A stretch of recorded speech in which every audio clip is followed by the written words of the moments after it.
Ladies and gentlemen and ladies, I want to thank you for coming out tonight. I do see we got some jokesters in our crowd tonight. No, I don't wear makeup. And I fixed my hair earlier in the day and actually took it down out of a ponytail. So it was at the unfixing today. But yes, I did get my water. Had to get some water. Hello, ladies and gentlemen. Thank you for coming out tonight. Palm Patrol. How you doing? I do see you're here, Miss Justice, Carrie, and Cosplay. As always, a huge thank you to my mods. Let's see here. Uh, we will be using this often tonight, so I'm just going to go ahead and set this on now. This content is opinion based on facts that I've found about a particular church tonight. We'll get into more information about that in a moment. Can you all hear me good?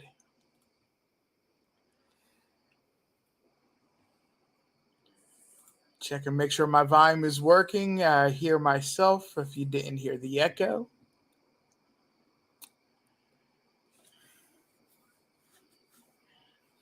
Great, great, great. Glad to see everybody hears me. I'm going to go back to saying hello to everybody and find Summer's truth. As always, we are that is ultimately what we are here for, to find Summer's truth. And let's see, I see my chat's jumping a little bit, so I better move along here. uh, Bailey TT, thank you very much for coming out. And let's see, I know there's other people. Debbie H, hello, how are you?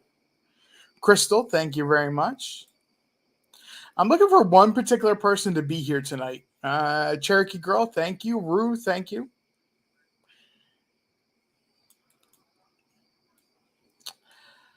Denelin 2, the legendary, thank you very much. Marlene Clausen, thank you, thank you. As we're filing in tonight,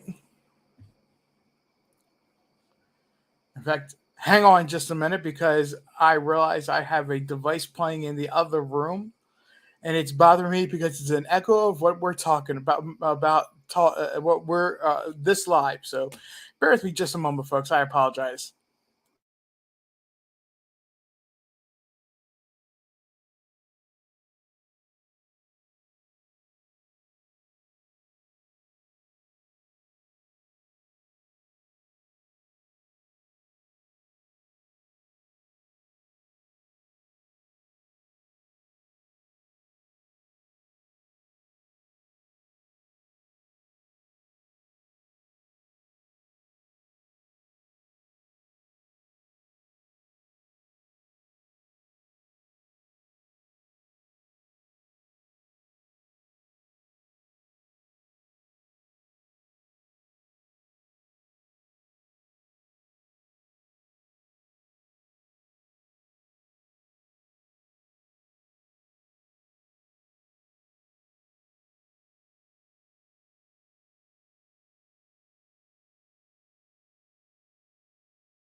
Okay, I am back. Sorry about that. No, don't be apologizing, Marlena. Don't be apologizing.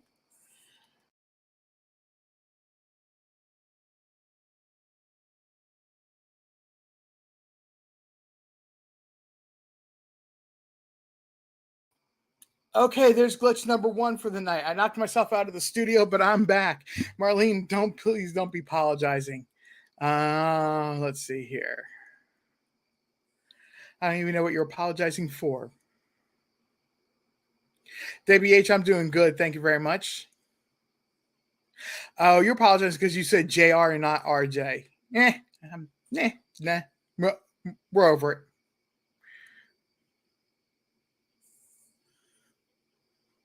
September Virgo, thank you very much for coming out.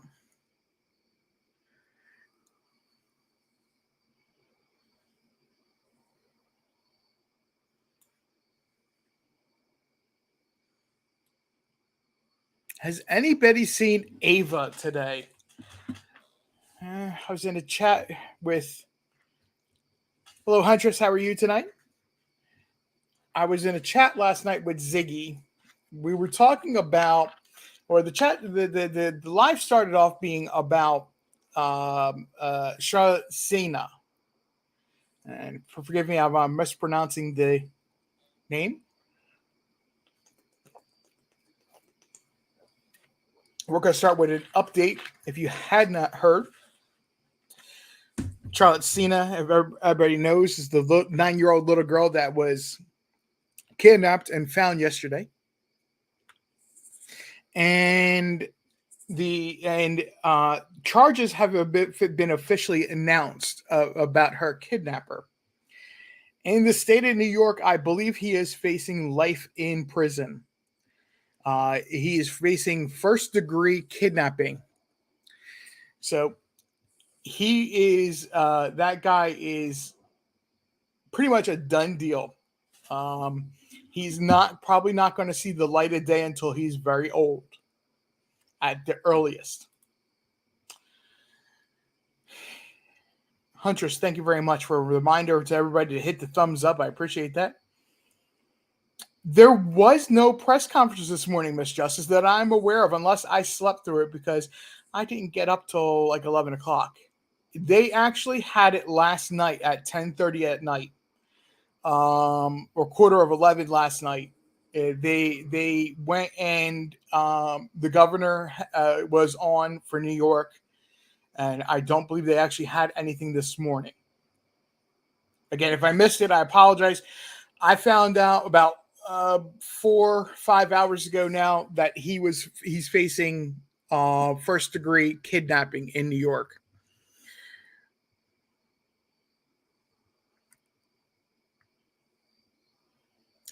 September Virgo, yes,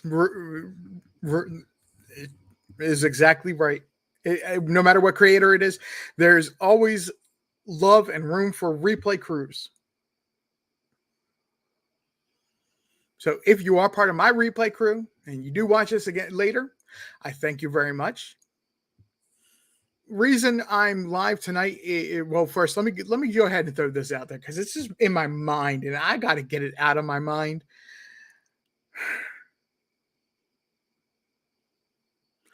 No, you know what? I can't remember the dad joke, but so if I'm going to say, I'm probably going to mess it up. So forget that. Never mind. My apologies. But there was a good dad joke that I heard, and unfortunately, it's I forget it. Like the how exactly how it went, and because it's not one of those you have to have exactly how it goes, otherwise it makes no sense. So forget that. I apologize.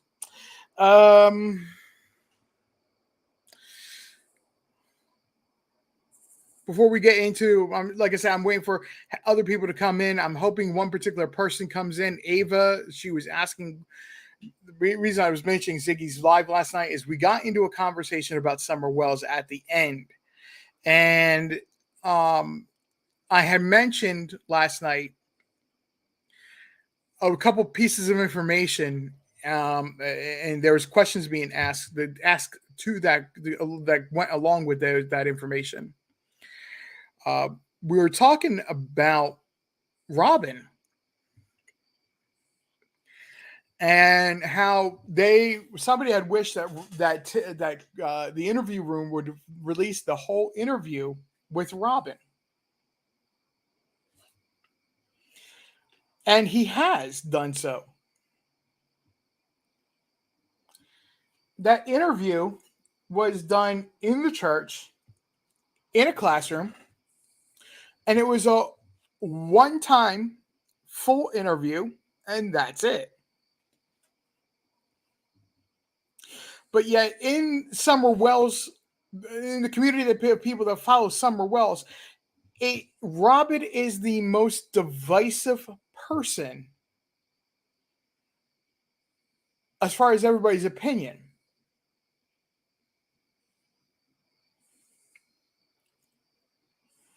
Everybody but one channel abhors what Don Wells and Candace Wells front with.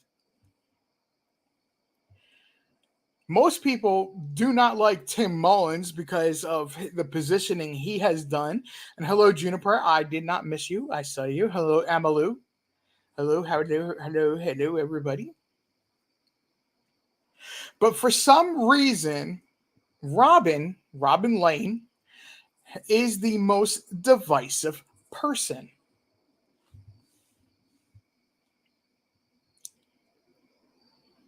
I will honestly tell you that I stand on the side of that Robin is innocent of this, and she has absolutely zero role in anything to do with Summer's disappearance, other than she is her Sunday school teacher, and she is a female character that was important in Summer's life because she was a mother figure, and it was a natural bond between Summer and Robin. It's the kind of bond that a child should be having with their mother that she naturally had with Robin.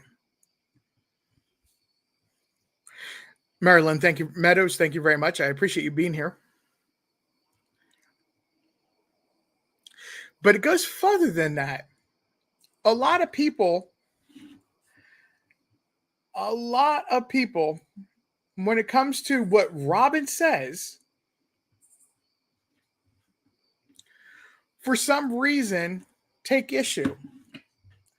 And I believe that it's that they don't understand what Robin is saying, or are not affiliating it with the correct information that truly makes Robin and sets Robin into the limelight of no way possible of having anything suspicious about her.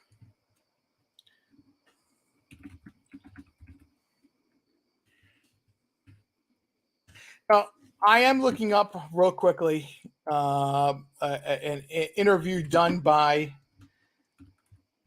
I should have had this done earlier today, and I apologize.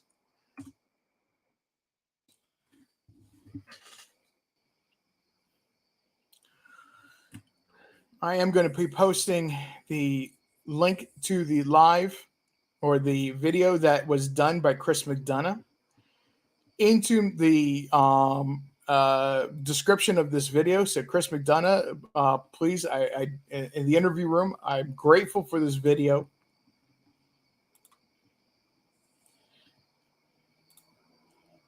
And we are all grateful for the work that you had done for Summer Wells. Whether or not you agree with the work or not, he did a lot of work in the beginning for Summer Wells. Bear with me a moment. I appreciate everybody's patience with me.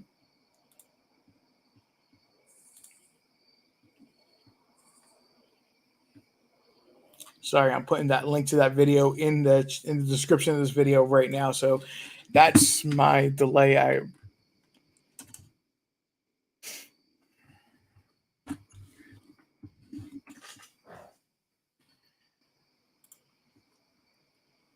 All right, it's in the description now. So the question that was being asked last night, and I apologize, I'm still not seeing Ava, who asked the question. I was hoping she would be here. Tashi, thank you very much. I appreciate you coming out. Again, if I missed anybody, True Crime and Other Stuff, hello, how are you doing?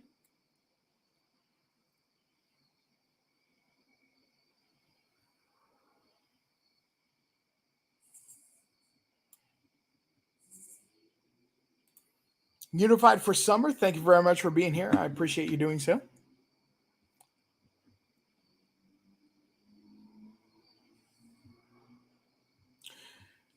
I said the other night we're going to go back to June 15th, and we're going to start examining things from a new perspective, a new light, a fresh set of eyes, a fire in our bellies. new fire in our belly. We're going to be looking at this more detailed than we had done before.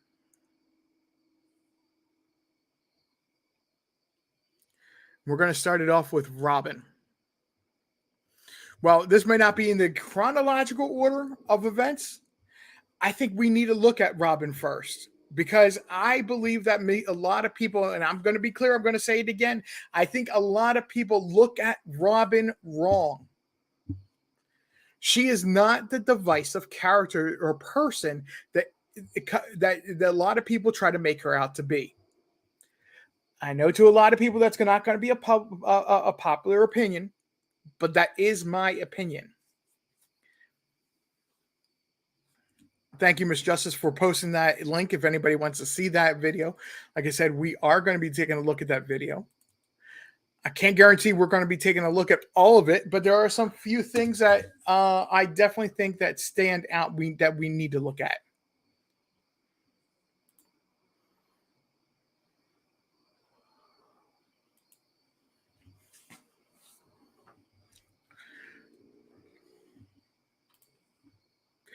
Let's go back a little bit, though, first.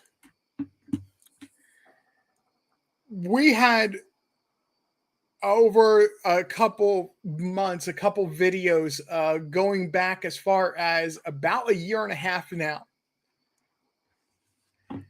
had put out information, found information about the SDA church. I want everybody to remember this. And minds, if you don't mind, add this. You can word it how you want to, but please put this out there a few different times throughout the live tonight. When we are talking about any religion here, we are talking about purely the theology, not the theology, not the belief in God, not the religion aspect. We are talking about the ideology that is their tenets, their core beliefs.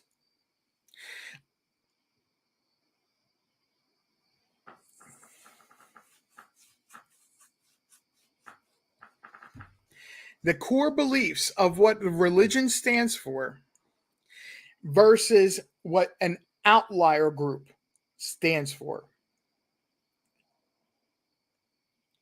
Okay.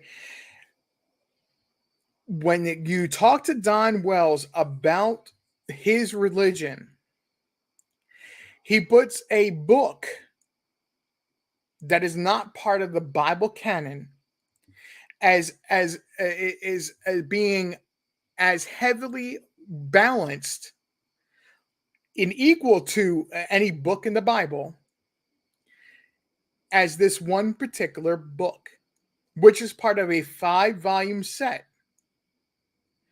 And just like other religions that have these extra books that are not part of the tenet, the core of the religion's beliefs, you have to consider that group to be a fringe group that believes in them and puts them ahead of what the Bible says.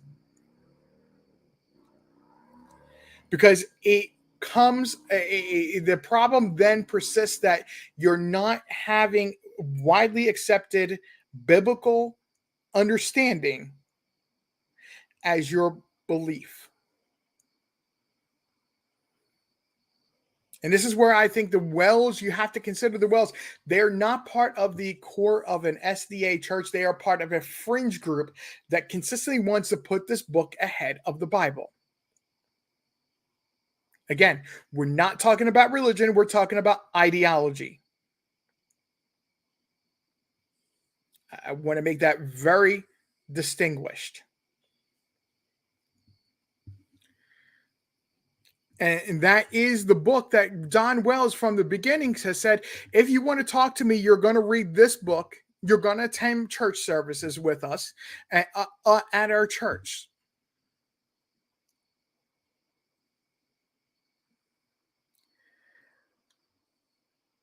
So there is room, and I'm not going to try to make an excuse for, but there is room And I have to understand when we're talking about this group, this ideology, we're talking about this fringe group.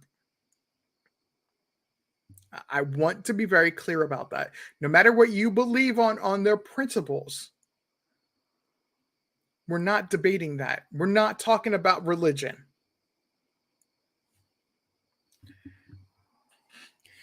Find Summer's Truth. I'm talking about a separate book.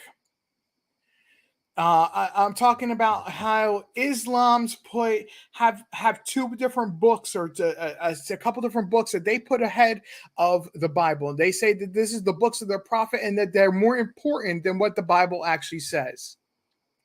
And I wish I could remember the book's name off the top of my head. I apologize.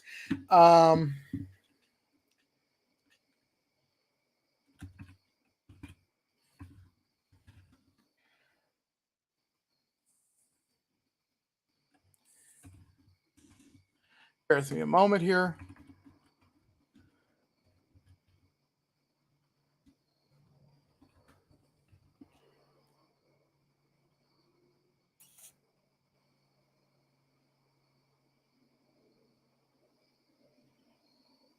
Conflict of Ages by Ellen G. White.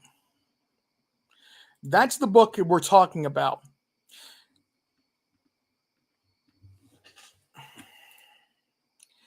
The book we're talking about is Conflict of Ages by bear with me a second here. You're going to see it in just a second.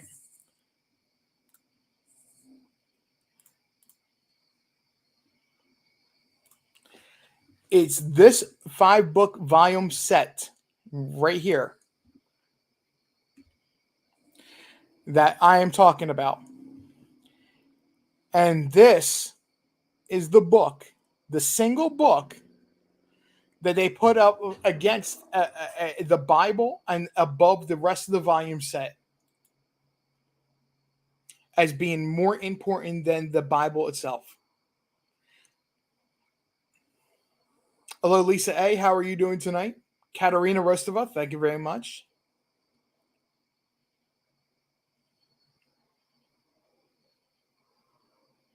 Yes, Miss Justice. Yes, it will. Because I believe that if you to understand Robin, you have to look at, because of some of the statements that she has made, you have to look at what they actually believe. For instance, and we're going to get into this in the video in just a moment. For instance, The Great Controversy was written in 1911, or at least last published in 1911. I'll put it that way.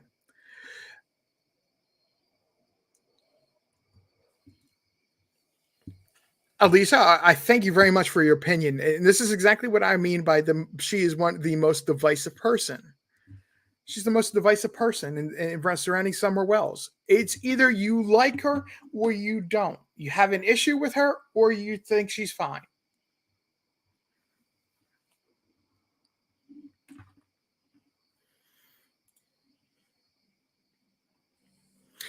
So, as far as I was a person let me give you a little bit of background of myself. When I was in college, I went to a private Catholic college, and we had to study religion.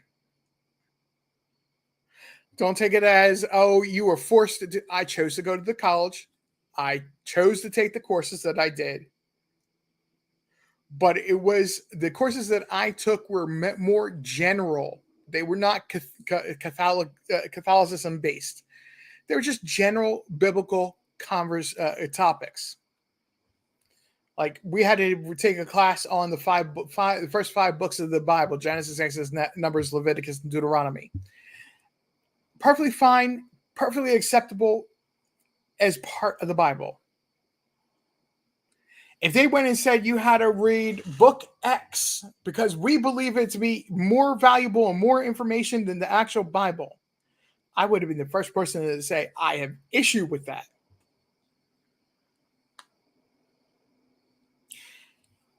Birdie's Crime Chat, thank you very much for coming out. I do thank you for doing so. Dolores Hayes, thank you very much for being here as well. And please, if I do miss your name and you are here, and as I see more and more people coming in, I do say hello to you. I don't mean to be rude and miss you, but it is easy to do so. Yes, unified for summer. Yes, the parents used the church as an escape route for cover up for their own evil doings. In my opinion, I 100% agree with you. And if you go back to the first conversation I had, and this is the video that I had done with John John QQ, if you know who he is, was on panel with me. And we went into a lot of information, and it was really good. And this is why I say, we've been focused on the SDA church, and we put information out for about the past year and a half on the SDA church. That's when a really good video of that I did. It takes a look at some basic information, not only about the church, but also about how the schools that are associated with the SDA church are structured and how they relate.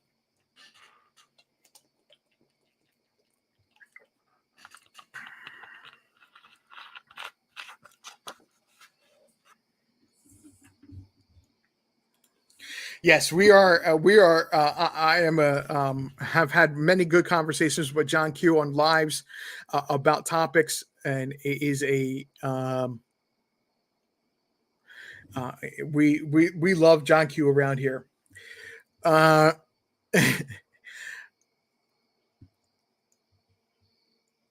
Chair K, thank you very much for coming out. I don't think she's a people pleaser. I think she actually has a naturally very bubbly personality, and that's what sets a lot of people as misunderstanding her or not trusting her. More specifically, let's go ahead and get into this video that I said we're going to get into.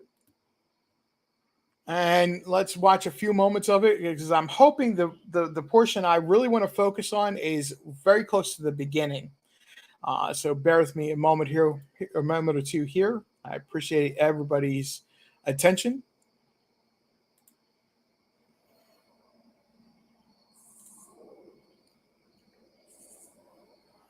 I am showing about 1:45 seconds into the video. If you can't tell, if you don't see it, I apologize. Please make sure your headphones are up, your volume is up on speakers. Cannot control the volume of another broadcast or another stream. I can only play it.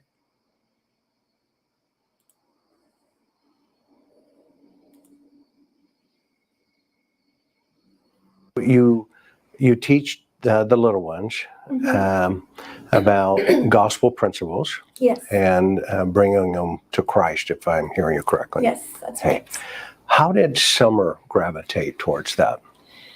Tell me about that. I'm trying to remember the first time I ever, they ever came to church. It seems like she was just very excited to be here. And she just wanted to just be loved. She just wanted to be loved. And I could sense that from her from the very beginning. Yeah. It's a little girl who just wants to be loved, And luckily our Sabbath school. Right from the beginning here, do you hear what she's that Robin's saying? And Trev, thank you very much for coming out. I do appreciate you being here. Robin is saying that what I was saying a few moments ago, that Summer just wanted to be loved. That's that natural instinct that a child and a mother should have automatically.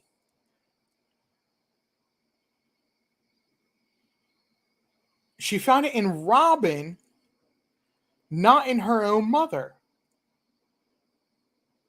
Going back to playing more of the video, because we're not where I really want to be, which is the Ava, I do see you're here. If you don't mind reminding everybody, if you remember your question from last night, remind everybody your question, if you would.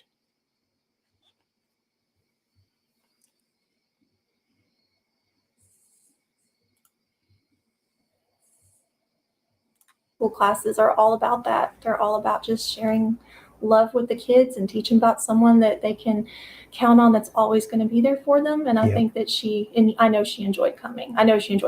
Yeah. Yeah. And I saw obviously there are a couple of videos that are floating around on YouTube and where, she is coming up to you on you call that the bema? The platform. The platform. Yeah. Okay. Right. Where she's We're coming. not Jewish, but yeah. Where she comes up, and I can tell, she was, what was your impression of all of that when she would do that? I loved it because I'm nervous when I get up front. And a lot of people, because I'm up front a lot, people probably think that I'm comfortable up there. I get nervous every single time. And I love it when the kids come up there. And she would come up there and just join me and hang off of me and sing a little bit. It was wonderful. Yeah. And the church loves it too. Yeah. Very open. Yes. So that wasn't unusual then? No. Okay, Kids come up there all the time. Okay. Yeah. I think a lot of people have read into that as if, she's just running around the church. Is she running around the church? Yeah, there were times that she was, to be honest. And I'm sure that there were some people who might have, rolled their eyes or something. I mean, personally, I just love to see children in the church and whatever level of being able to sit still that they're at, I'm okay with that. Nobody that I'm aware of ever said anything ugly to her or the family about it. We just love that the kids are there. We just love that they're there. But to be honest, yeah, she did. She ran around on the platform and stuff. Yeah, she did.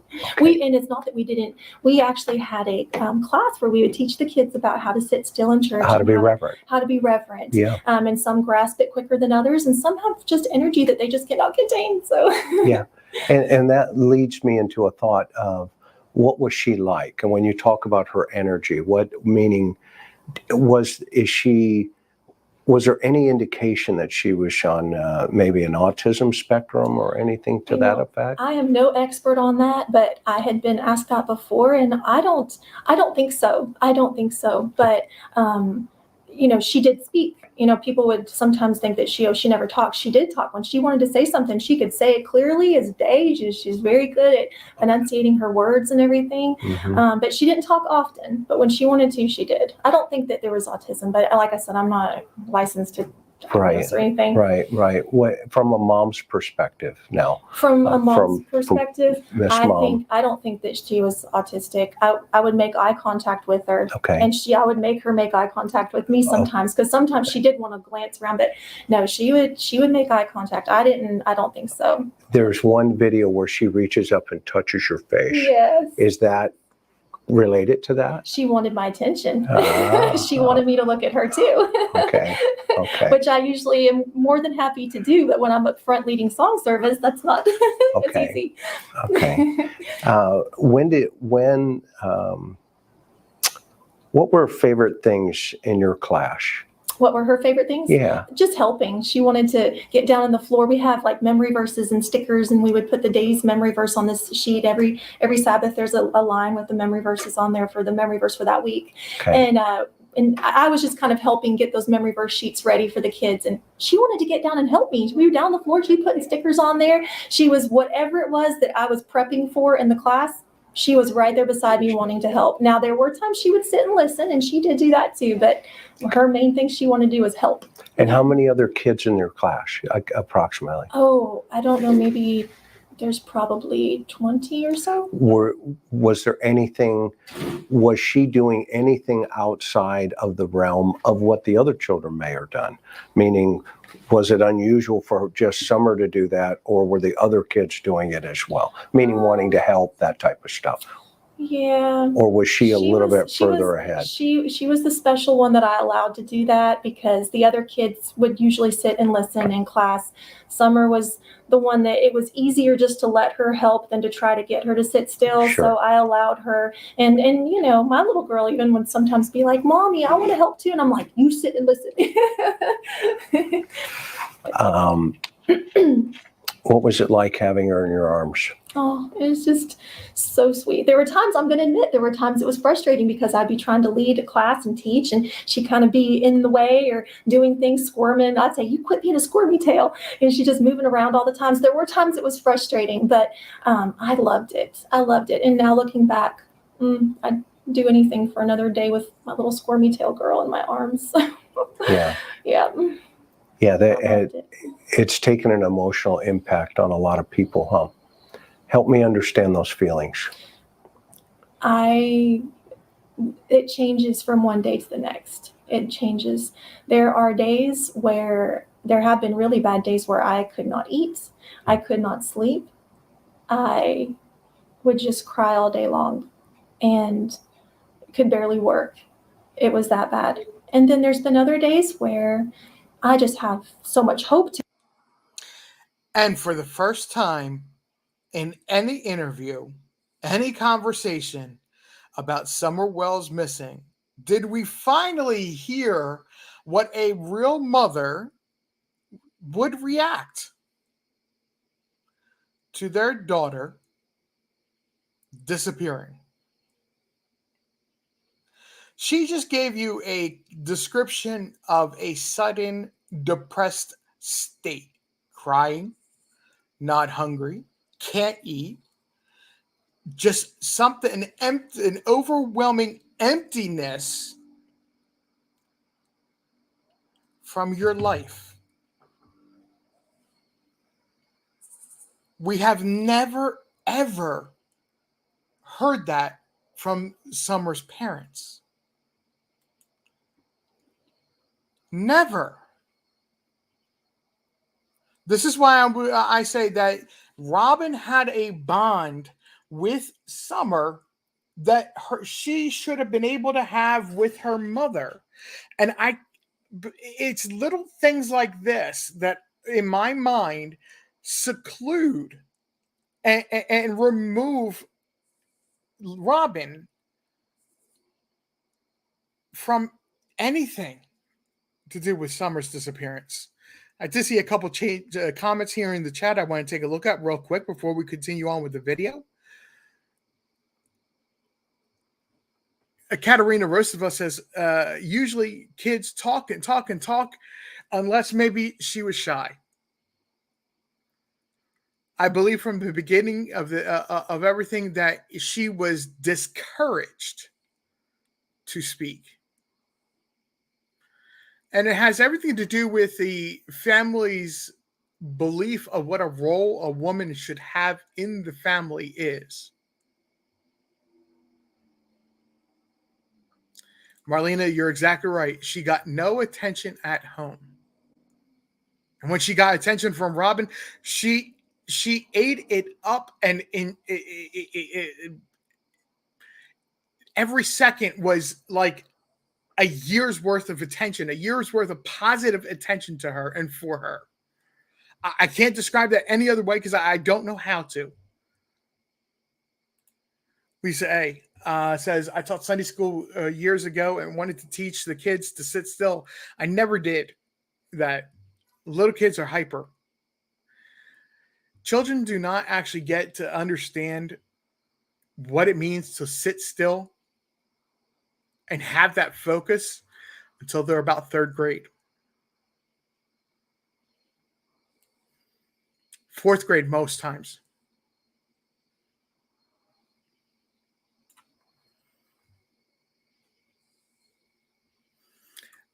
I bet you know. Yep, exactly, Miss Justice. Exactly. I know that she knows it. And I can imagine to Robin, it is an extremely depressing day. Not only June 15th, but Summer's birthday is depressing to her because she doesn't have a hug from Summer. She didn't get to see Summer the day before, the day after, or a few days before, whatever it may be, a few days after, when she would have seen her around church.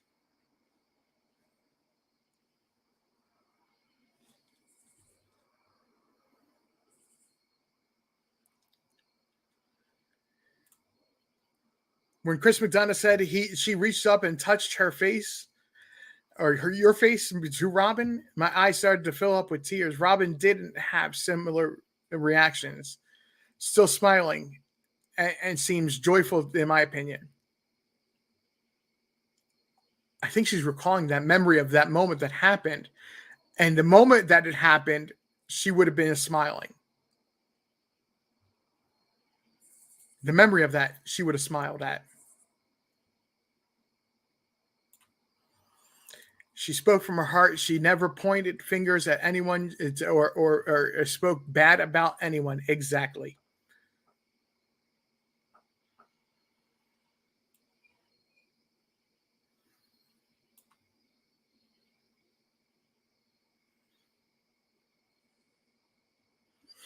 I imagine anxiety from the interview itself could stunt those other sad emotions. I don't know how she really feeling deep down.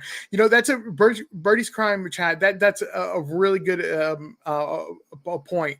I do say that Robin has a natural bubbly personality, but her giggles, her laughter, any sort of awkwardness could be absolutely 100% due with everything that somebody naturally being nervous about an interview.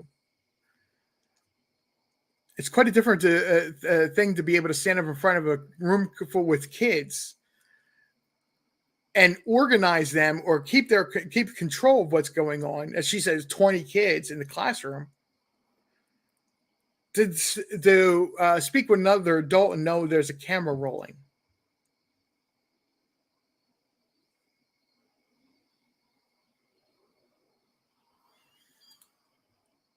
Marilyn, you're probably right.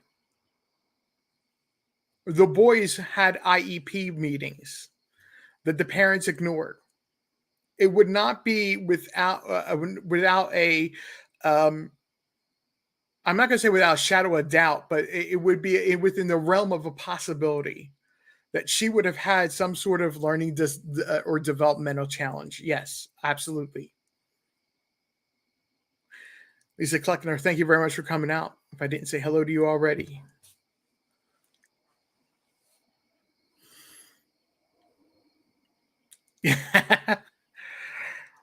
Right. We would all be nervous. We know this guy's history. This is his background. He's former law enforcement.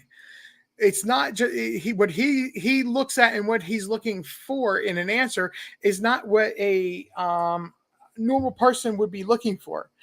So he's looking beyond what somebody is saying into what their meaning is. It might not be so much like what we see as face value. It might be some sort of context information. So let's see here, jumping forward.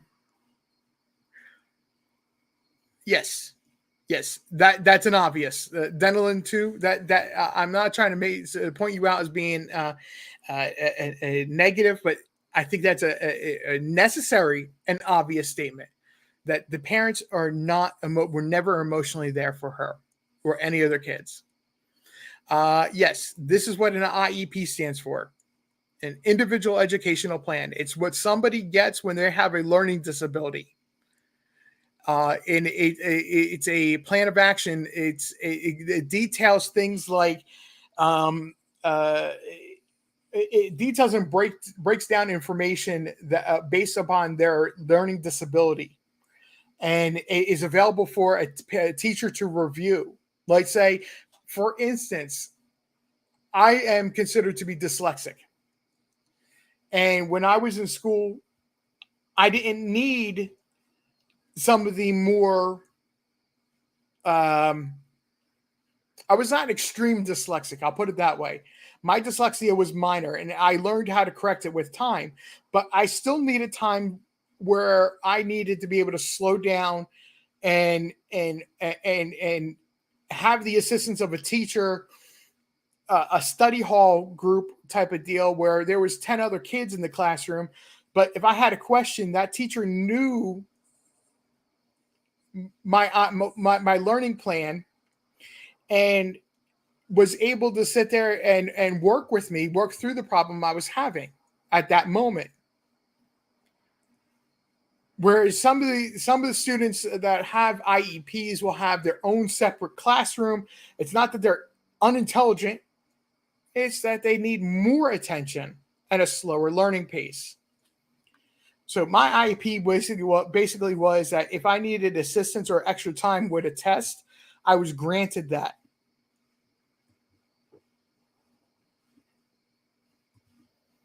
I was granted that the heads up that I needed. If I could speak up and say, "Hey, look, I'm struggling with this. Do you mind if I take this, finish this in my study class or study hall?" And it would be set up.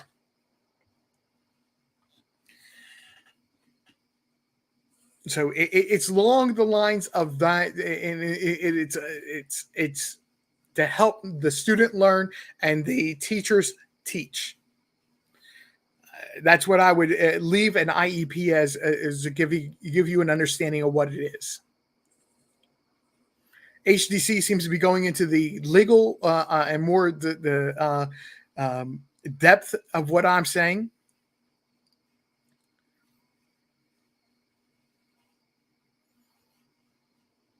Yep. I learned the same things that any other student learned in school. I just sometimes needed a little bit extra help. It's not that I'm dumb, not that I was dumb. It just, I needed to slow down so I can understand. It's all it ever was for me.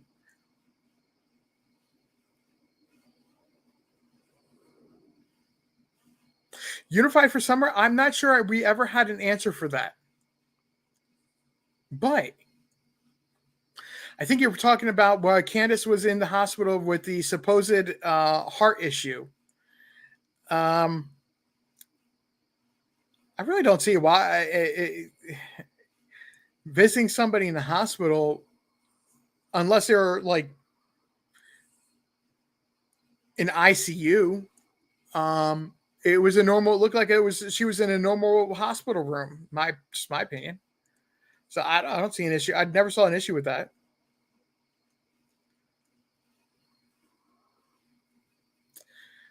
But getting back to talking about Robin and Chris McDonough's interview, I believe the part that I'm really, really looking for is coming up very soon. Today's one of those days. I'm feeling so much hope today, and I'm in a good mood. I'm like, God is going to bring, this is all going to be for God's glory. And I'm just waiting in anticipation for that day that she's found. And we're going to praise God even more because it's going to be a miracle. Right. It will be a miracle when she's found. Right. And when she is found, it is going to bring so much glory to God. It's going to answer a million people's prayers. I mean, Billy, I don't know how many people are praying for this little girl, but so many. Right. Many. So, the world is praying for her. Really so is. That's today. Today, that's where I'm at. I'm feeling so much hope today. Right. But if you'd asked me this yesterday was a rough day for me for some reason. Yeah. It changes. So it's a in your mind, it is a faith journey here, isn't it? Mm-hmm. And then when she would come to church, well, when the first time you saw her, what was your impression when if you can remember? And I don't even know, how long ago was that? Do you know? Probably about 2.5 years, maybe. Okay. I'm thinking approximately 2.5. Okay. And who brought her to church? Her mom and dad. Her mom and dad, both Dawn and Candace. Okay. Yeah. And what was that like?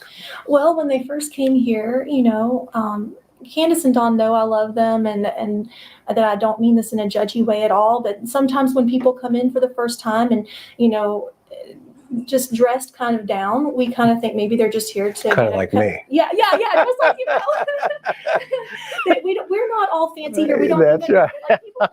I am dressed down, so I can relate where you're going right away. Go ahead. Well, they'll come in wearing t-shirts and jeans. I mean, it's not that it's a bad thing. I actually am glad people come dressing down because it makes other people feel more welcome. But I mean, when they first came in, I thought, well, maybe they're here for donations. The widows might. Yeah, the widows might. Yes, absolutely. Oh, praise the Lord.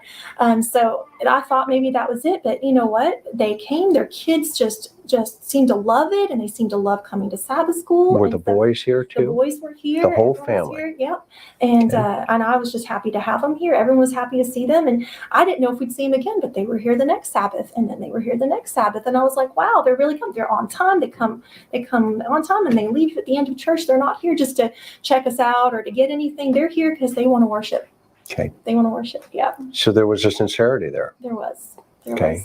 And Candace was here today. She was here. Okay. Yeah. Yeah, she told me that yesterday. Did she? I talked to her on the phone briefly, and she said, I'm going to go to church tomorrow. No. And I'm hoping to reconnect with her. She's, I think her phone is slammed today because of the search going on. Yes. And I didn't want to, be disrespectful to not only, her or the church Right. as a whole, but, I'm like you, sincerely trying to figure out, okay, how can we offer, the best information, which is truthful, not speculation or this or that, but because that impacts Summer, Right. right?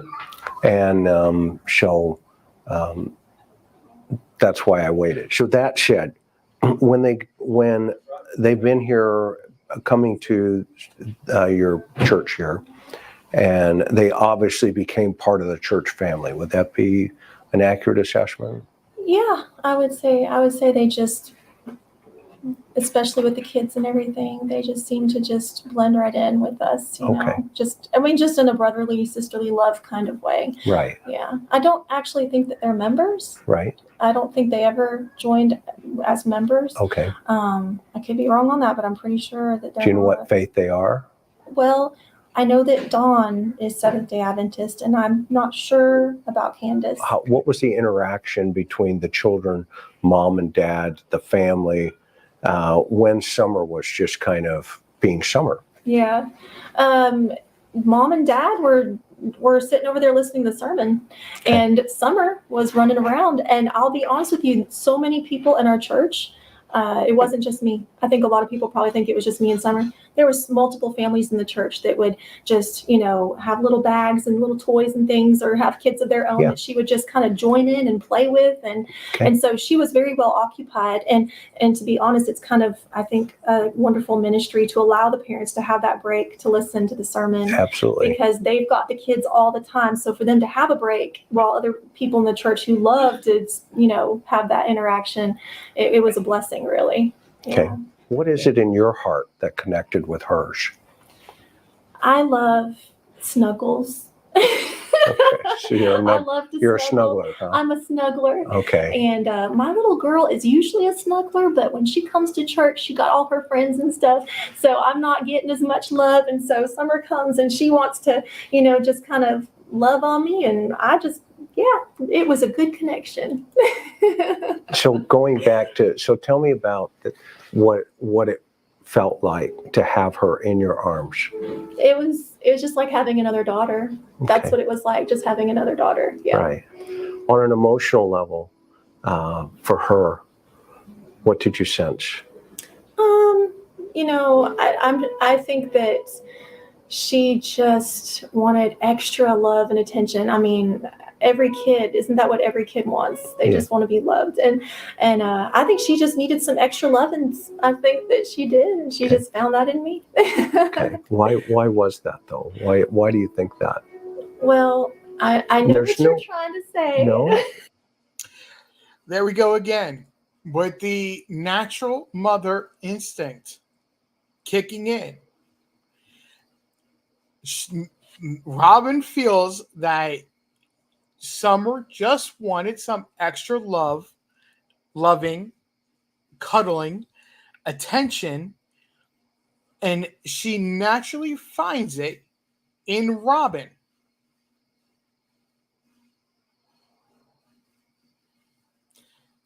Different kids have different emotional attachments. Some kids will automatically cuddle up with their mother and hug around their mother's neck so tight that you wonder how the parent breathes. Summer found that attachment with Robin. And I'm glad I'm doing this, taking a look at the interview with Robin first, because as we go back to June 15th, and we're going to branch out from here, what Robin says as a third-party witness, somebody that is a witness to their natural instincts, their natural interactions. No matter if you believe she's biased or not, she's telling you that there was a problem. There was a disconnect between mother and daughter.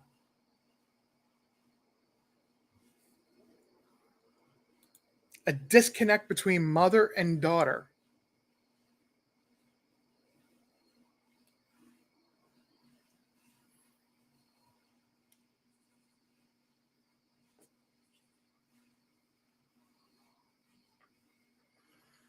Yes, Candace Wells fell asleep at church. Not just like a little nod off and the nod off the it was out cold. Like it was the middle of the night, should be under covers, in her bed, asleep.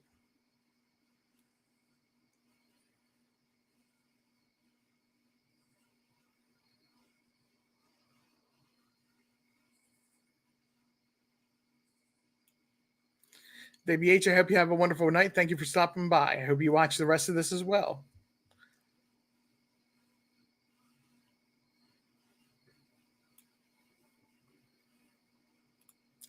Trav time. At least in some circumstances, children seek out the attention at that level when they don't get it elsewhere. I've seen it in the years I've worked with kids. Trev, thank you. You're making the same point.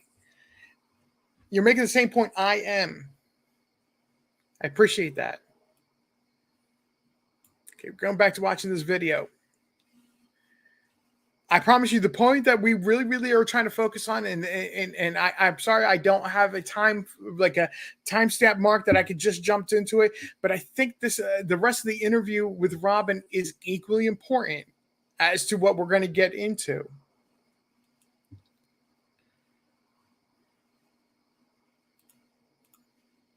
Actually, I'm not. You're not. Okay, but I appreciate you. Yeah. What I'm trying to understand is, in a victimology, Yeah. okay, in order to understand her, okay, we have to be honest about it. Yeah. Okay, and because if hypothetically she wandered off into those woods, is there anything in what they right? There's pre-incident, what they call pre-incident behavior, Right. incident behavior, and post-incident behavior. Okay. Okay, so if you're looking through the eyes, let me give you a simple analogy. Okay, if you understand the mind of the hunter, Mm-hmm. the only way you can understand that hunter is to recognize the victim, i.e., a deer. Okay, some hunters put bait out, and the deer comes to it, and then they act. Okay, some hunters go to a certain area for days, weeks, months, okay, knowing that at some point that deer will come across, but I've already scoped it out. Right. Okay, well, some hunters wait till the deer puts their head down to eat the bait that they put out, okay, and then they take the shot. Okay, well, human behavior, and I've been trained in behavioral analysis, criminal behavioral analysis, okay? Human behavior is similar to that process when children are victimized, okay? So in order to understand that, you have to think this idea of, okay, does the suspect know that? Or maybe they don't. And it's just a little, it's one of these things. It's a tragedy kind of thing, okay?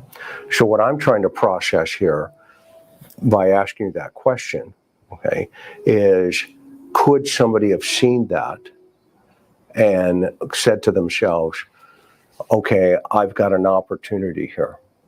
Are you tracking where I'm going here? Mm-hmm. This is not disrespectful to the parents or anything like that, right? Because you have to ask the parents too. Right. Okay, right. You've got to say, tell me about summer, and mom will, tell us about summer. Okay, and then there's the other side of it. i.e., people that know her. Okay? Tell me about Summer. Okay? And those kind of ideas then help you understand, okay, well, if she was abducted, why? What did the suspect see? Because I drove up that property to Ben Hill Road, and that's way up that hill. Right. Okay. It's a really risky place to go. Right. If you're looking for Summer. Right. Okay. So I'm trying to reverse engineer it and take it from, okay, what is truth? Not what is speculation, not what is rumor, okay, but talking to people like you and say, what did you think? Right. Okay. I mean, when I look at her photographs, okay, I see a little girl screaming for attention. Okay, a lot. Okay. Then I look at the geographical location where she lives, okay, and her clinging to puppies and just being the only girl in a family of three, okay, with three other brothers, okay, going, well, okay, I can see maybe why.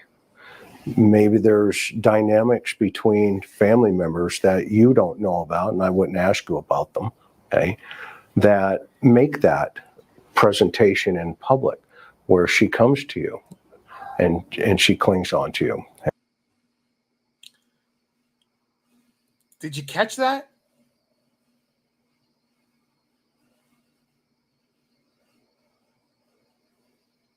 Did you catch that? Chris McDonough just said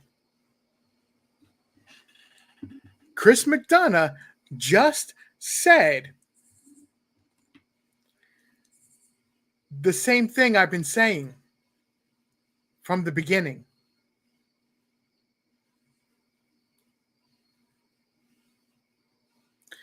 There is something going on in the home, a disconnect. And this is not like trying to be 2020 sight. This is not trying to be, we know that it's been there from the beginning. She found a bond with Robin that she couldn't find with her own parents, specifically her mother.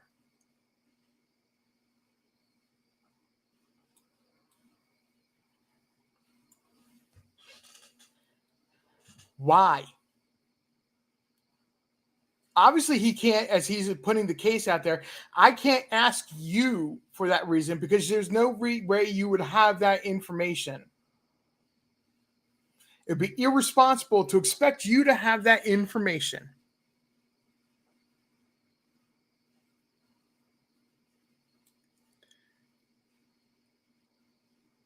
But does the root of this all come down to the disconnect between mother and daughter? Is a legitimate question.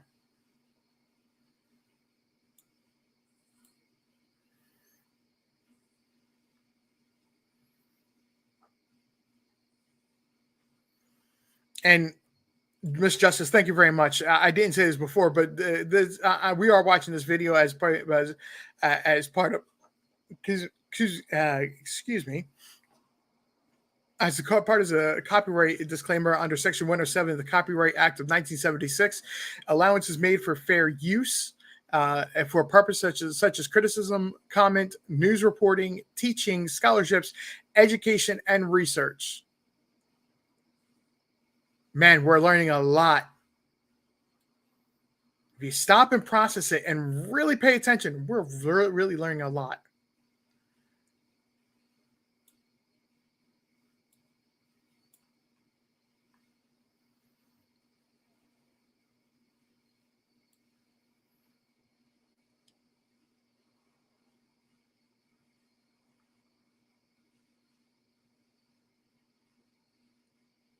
I don't think necessarily Birdie's crime chat. I don't think that that Chris McDonough is trying to like pull her emotional state down, but he's trying to explain what he's looking for.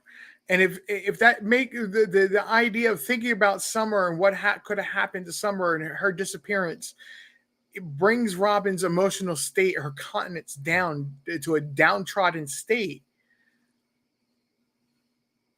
I think that's a natural reaction. I think we're getting to a serious moment of understanding, and it's a negative moment.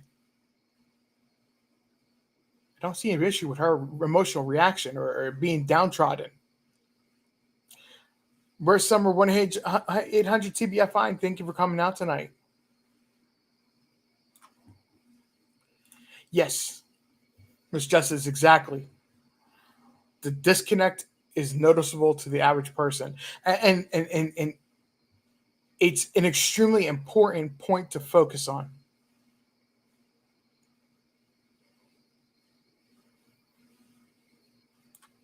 Yes, and I think that goes, Gaelic Girl, thank you very much for coming out, first and foremost. I think that goes back to what Birdie's Crime chat was saying here, that about it just her emotional level changes when he changes to this more serious and a downtrodden moment.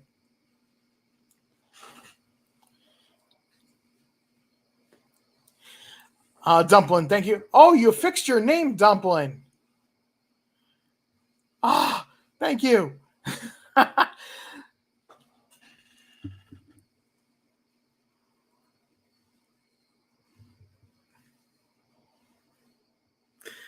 But I'm glad you're here. I'm glad everybody's here.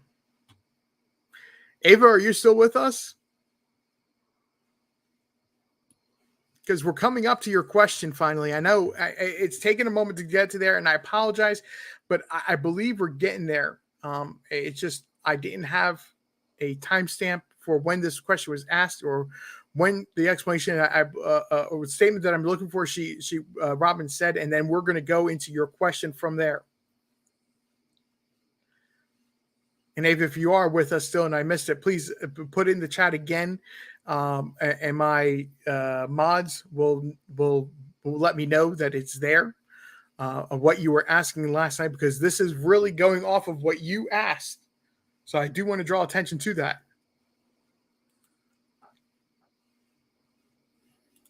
Okay.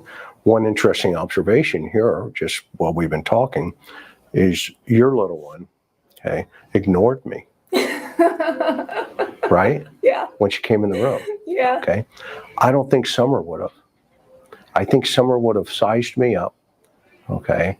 And probably, and correct me if I'm wrong, okay, because you know her. Yeah. Okay. She probably would have sized me up and she would have been curious. Okay.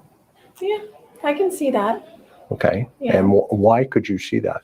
Because I've seen her do that. That's the idea here. Yeah. Okay. Yeah. That's the idea. Okay. So what did your heart connect with her? Well, again, going back to that question, what connected you to? Yeah, just the desire to love and be loved. I mean, it's just, I'm a real simple person. I just like to be snuggled and loved, and she did too. Okay. That's what I'm thinking was the connection. That, and I just love children in general. Right. I do. And if a little child wants to hug on me, bring it on. I'm all about it, you know. Okay. Anything in her behavior that struck you as being out of the normal? No, I mean, yeah, she seems to be very hyperactive at times and doesn't always respond to, whenever you're talking to her. Sometimes she doesn't really want to do what you're asking her to do, you know. But I mean, I've worked with a lot of kids here and other places, and I mean, I wouldn't call that out of normal. I would say that it's sometimes a little challenging, but it's not abnormal or anything like that. Okay. Take me back to the day she disappeared. Okay, so I was... Walk me through that. Okay, so I was taking pictures at my little girl's dance recital. It wasn't actually the recital, it was the practice for the dance recital, and we had a big backdrop, and I had my fancy camera, and I was getting pictures of all of her classmates, all of her the kids in the class, in the dance class, and I saw my phone bzz, bzz, bzz, and it was Candace, and she was calling me on FaceTime, and of course I couldn't answer because I was taking pictures. What time was it? Well, dance class starts at 6, so it was probably around 6:30 or 7, I would imagine. Okay. I didn't look at the time, but had you seen her any earlier that day, Candace? No, hadn't seen her, talk to her. Okay, so that was the first contact that was the first day. contact, yeah. Okay, what happened? And she called me maybe 5 times on FaceTime, and I didn't answer to any of them until class was over, and I'm cleaning up all my camera equipment, putting away the backdrops and everything, and I get a call from a friend of mine, David Dotson. I get a call from him, and he said, Candace has been trying to call you. And I said, I know, I saw it. I wasn't able to answer. What's up? He goes, Summer's missing. And I was like, oh my goodness. I didn't realize at that moment how huge that was, but I was like, oh wow, that's bad. I'll call her. So actually, I don't even think I had to call her. I think she interrupted that call and she called me, and she got on my FaceTime screen. I've got my little girl in the back seat, and she's like freaking out on my screen there, saying Summer's gone, and I called the police, and I don't know what to do. And I said, Candace, I'll be right there. I'm coming. But I said, first I got to get my little girl home. I got to get my husband to put her to bed, and I'll be right there. Mm-hmm. So I go home, and I get a bag, and I put flashlights and snacks and all the stuff in there, thinking I'm going to be up all night looking for this little girl. And I don't think I even got to the house until probably 9 o'clock because I had to do some other things before I could leave. So I think I got there around 9, and they wouldn't let us in. Okay.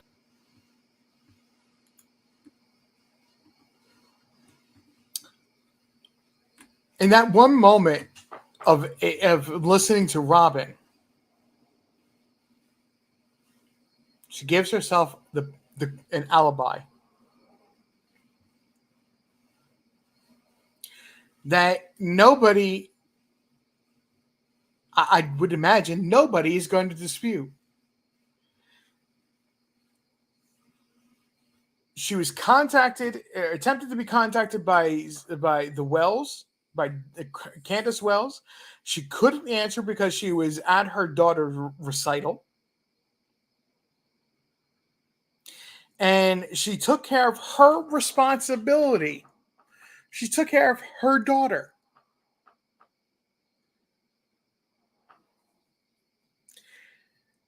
She went to take her daughter home. Again, taking care of her daughter as responsibilities to her daughter. Hello, Lake Superior girl. Thank you for coming out tonight.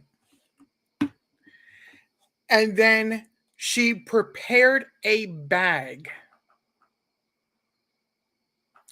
Flashlights, snacks, and other items that she would need. Probably a change of clothes also when she got home.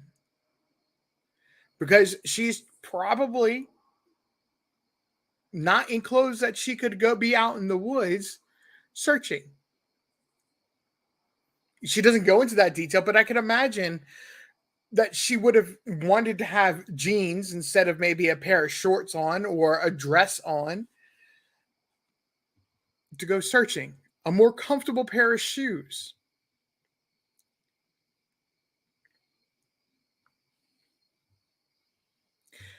Items the SDA church would have taught. A specialized team that they had set up, and this is not anywhere notated in any other church that I found, or the doctrine or practice of an SDA church, but the SDA church in Kingsport.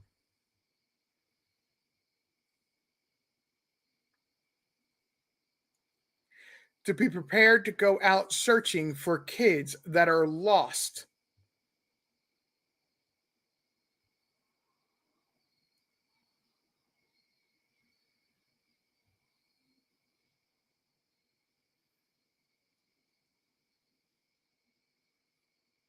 I can't find any evidence of it anywhere else related to an SDA church. But a few statements, and one of them was the statement that you just heard from Robin.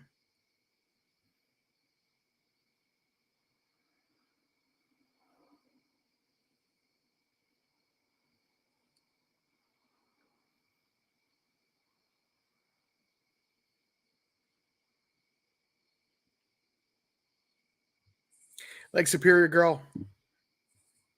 That's a good question. But as we've learned, you cannot trust anything Don Wells says, because Don Wells will make that statement and 5 to 10 minutes later he contradicts it and goes, oh yeah, I knew this, I know this person, yeah, I remember who this person is, and then elaborate that person actually had a larger role.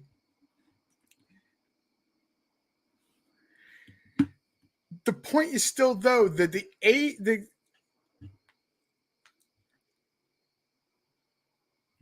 yes, this is what we're talking about right now. This is exactly where I wanted to be with this, with what Robin just said. Nowhere else. Ava's question last night was, what is my opinion on the SDA missing children drills? Also, I found odd that Don said that SDA Church was encouraging him to live off grid.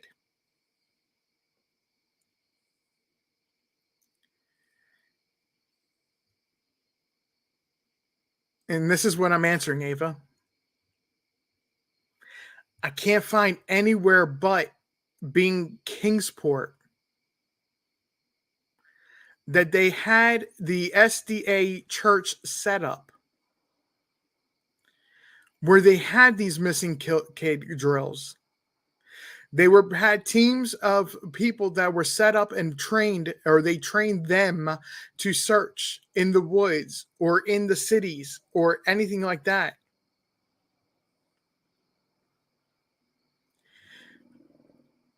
This particular SDA church, to me, strikes it as a fringe religion.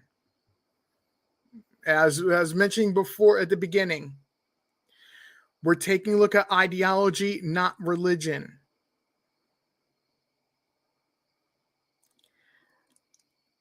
It is suspicious.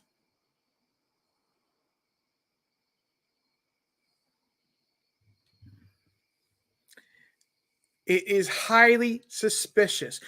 Why would you anticipate, from a church perspective, of having to do this?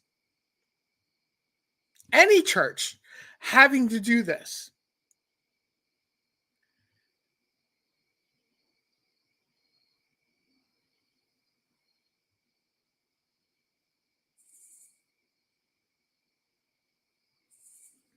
Scott H., how you doing? Thank you very much for being here tonight. Pamela T., I don't think I said hello to you, but hello. How are you doing?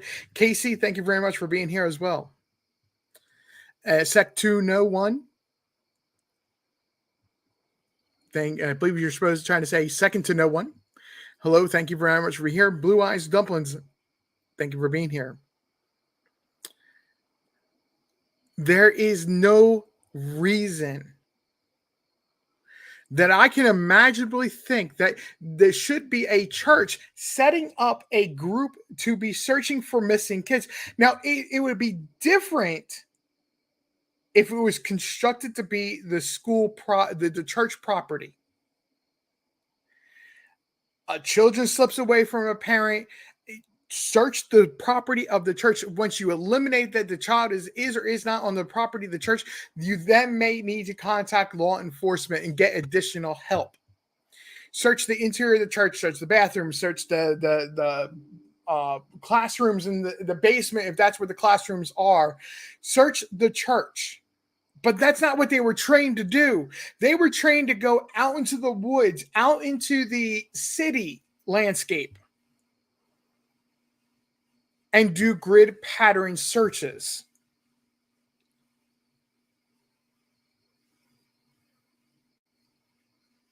That's the training that this church went through. That this group of people went through was to set up grid pattern searches. There's no reason for a church to do that.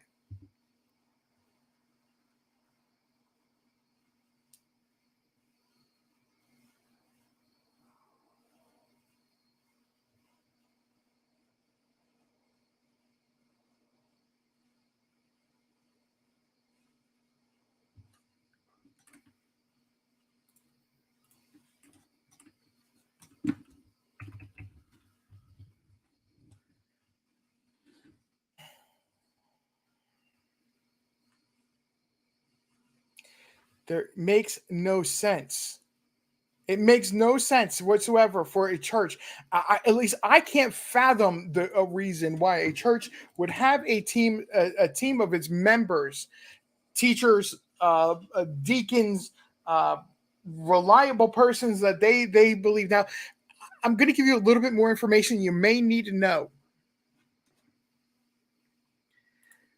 Churches in Tennessee are a little bit different than a church in other states. I don't know if I've mentioned this here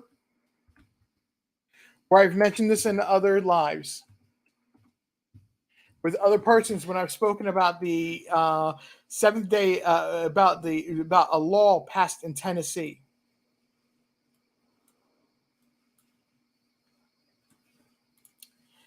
There was years ago, probably 7 years ago, if you all will think back, there was a church in South Carolina, I believe it was, and I'm not looking up the news article or any information at the time, so I might be off. It might be it's one of the Carolinas. I believe South Carolina, but I know it's one of the Carolinas that had a pew incident where somebody went into the church and started using their pew.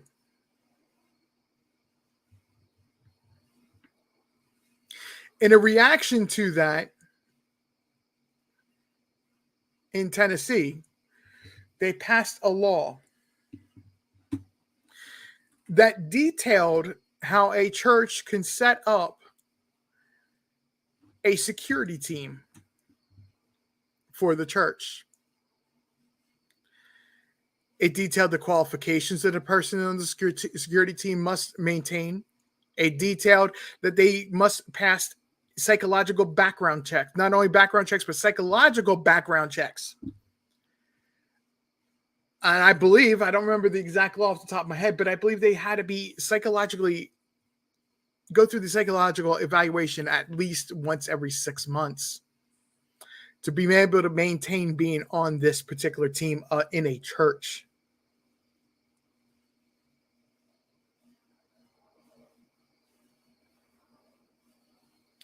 So churches do in Tennessee have security details up front. It's handled within, and it is done by their church members. And yes, those church members can be armed.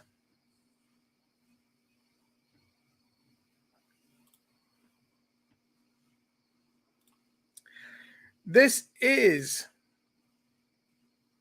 the Seventh-day Adventist Church, downtown Kingsport, Tennessee, not far from the Kingsport, downtown Kingsport area. This is the downtown Kingsport area. Fort Henry Mall's there. This over here, let me find it. Bear with me 1 second. Looking for a certain set of roads that arch around. There they are. This is considered the downtown area.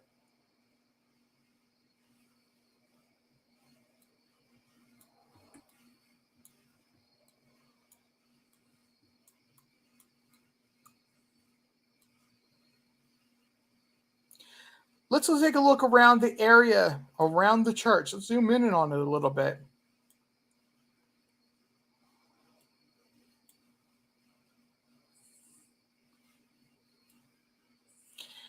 If anything were needed to be searching for a kid on this church's property, it could probably be handled by 10 to 12 people. I don't believe, and you have to forgive me, I'm doing this on the fly here.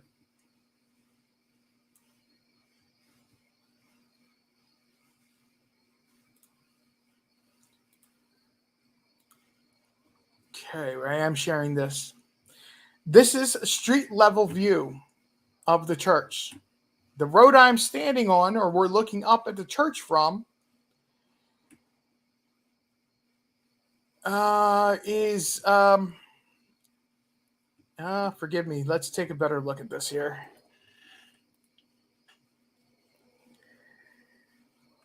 Apologies, I forget the road name. Fort Henry Drive. Of course, Fort Henry Mall, Fort Henry Drive. My apologies.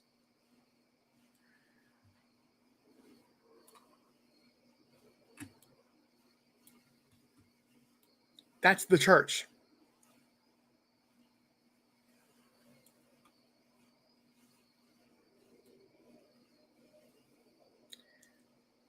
There's no wooded area.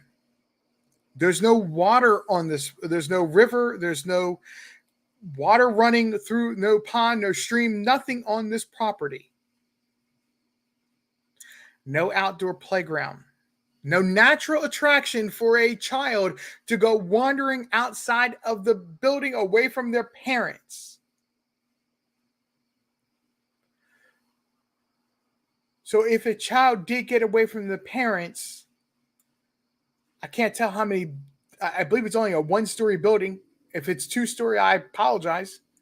But still, I stand by that you would only need 10 to 12 people at maximum to go searching the grounds and the building from top to bottom to find a missing kid that wandered away from their parents. You wouldn't need to have some sort of advanced training that the SDA church tried to provide and did provide to people, to its members that wanted to be able to search, to do this search.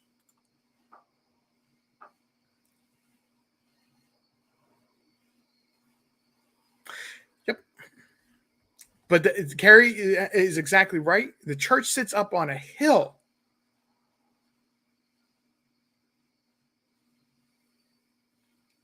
That's not a hill that a child's going to go naturally running down. Sylvia Brown, thank you for being here. Lisa K. Ruitz, thank you very much. And I apologize if I mispronounced your name.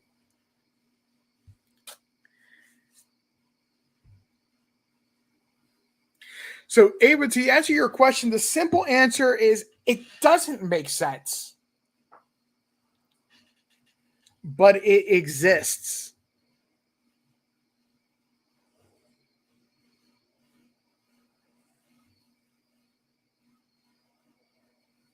And this is where I was talking when I was talking with Ziggy last night. This is what we were talking about, and you could see in Ziggy's eyes a light bulb went off when I put the 2 and 2 together for her.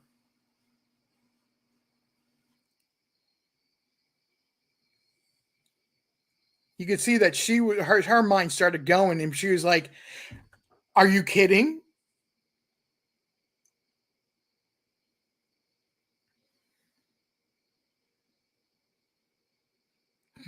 Well, Carrie, we also like to shop at that Walmart because we're not going to run. We know we're not going to run into the wells there. Let's be honest.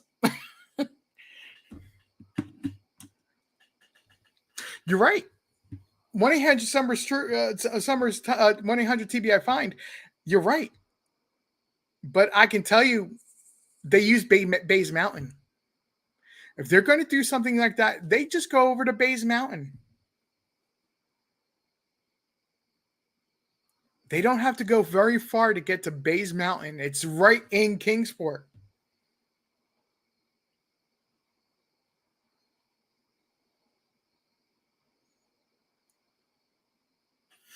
Scott H., I was doing the same thing a little while ago, and I got to finish my grocery list tonight. So I know that feeling all too well.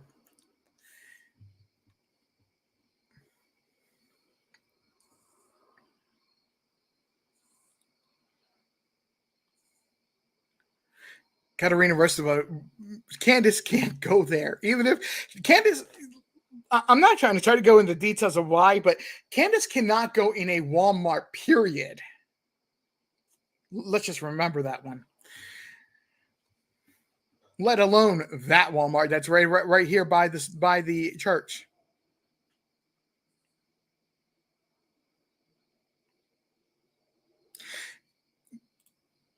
Originally, I would agree with you. She wanted to give the parents the benefit of the doubt. She wanted to give the Don and Candace the benefit of the doubt. And her actions since then have been supportive of the Wells to try to get the boys back home. But I don't believe that she believes what the Wells say. I actually believe she's tuned them out. She stopped paying attention to what they say on social media, on platforms, on this, that, and the other, because it's one of those details she realized there's something amiss.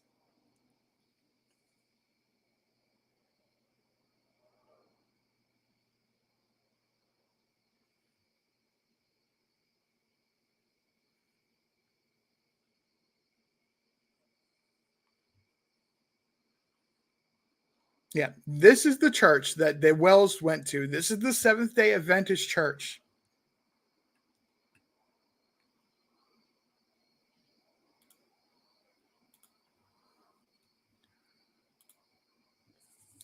Let's back out of this and go back into a more of an aerial view instead of the street view, since it's not much you can see.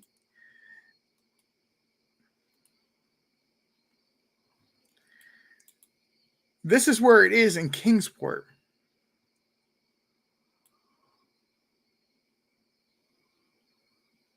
And if you listen to what I've said about previously said about things that happened on June 15th, that it's not perfectly in the middle, but it's close to being in the middle of everything of everywhere they've would have gone on the 15th, with the exception of going to and from home.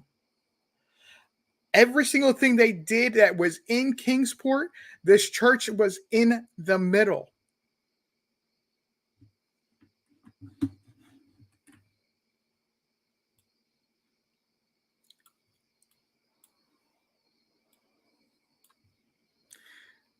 This is the area. Wait, nope. Here it is. Sorry, I was off a little bit. This is the area that they went swimming.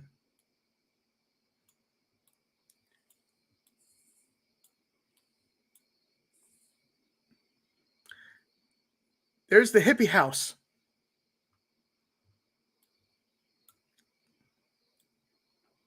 The church. The smoke shop that they talk about, I want to say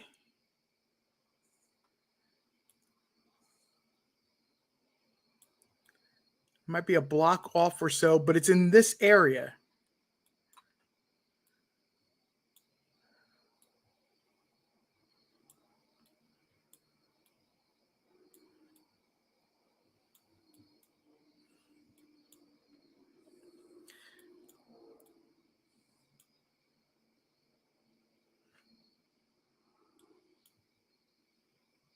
There it is.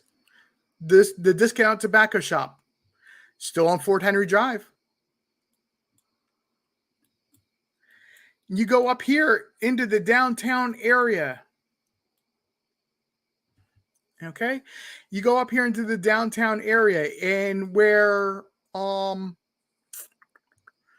there's a Food City right here. Or nope, that's the fire station.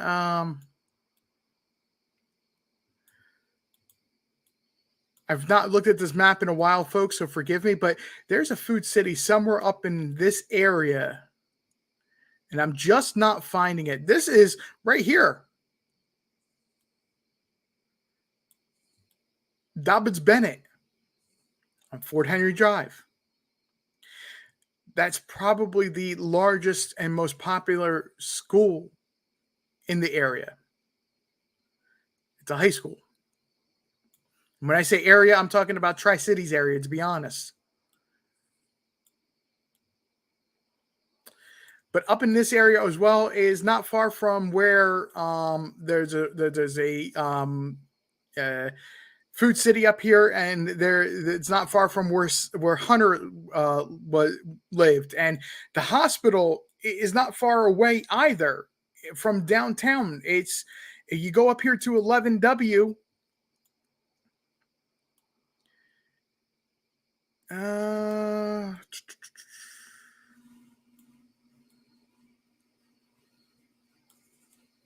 I apologize, folks. I don't have these points, areas pinned on this. I'm just simply, okay, so there's U-Haul. Bear with me a second here. There we go. Ballard Health. There's a hospital right there. All of these locations, all of them are within 10 minutes of each other, 15 minutes tops. If you go from point to point to point of where they went on the 15th, they all within 10, 15-minute drives of going through downtown. And almost all of them you can pinwheel or center on the SDA church that they went to. Right there. I'm not getting into the full detail of why I think that this location is so important on the 15th.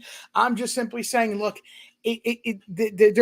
there's something odd, and I've never been able to pinpoint exactly what it is about the SDA church, but some of their practices are outside of what the standard, the ideology of a Seventh-day Adventist church is.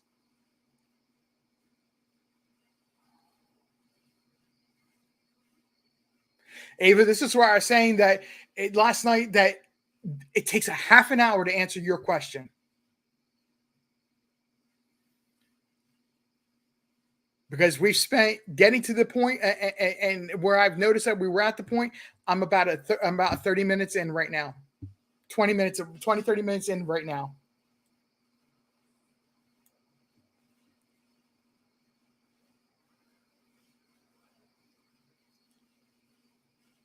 Robin herself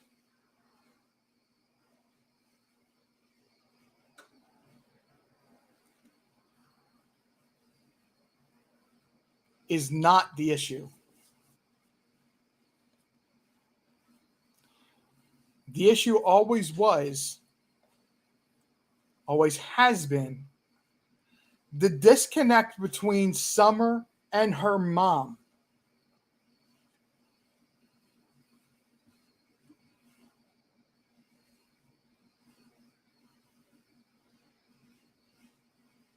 Where Robin gets involved and all mixed up in this is her involvement in the SDA church. She was a Sunday school teacher. She was part of a support team, or that I feel is odd for a church to be putting together.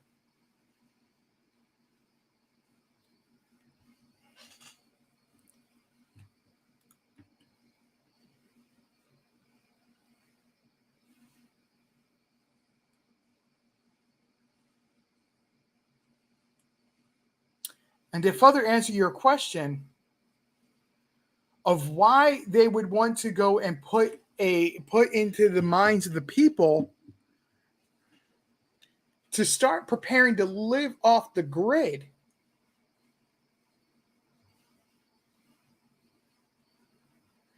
leads you to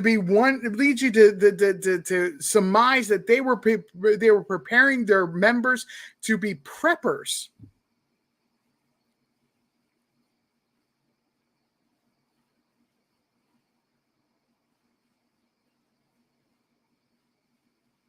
And this just popped in my head. This really did just pop in my head. If they were preparing their church to be preppers, where were they going?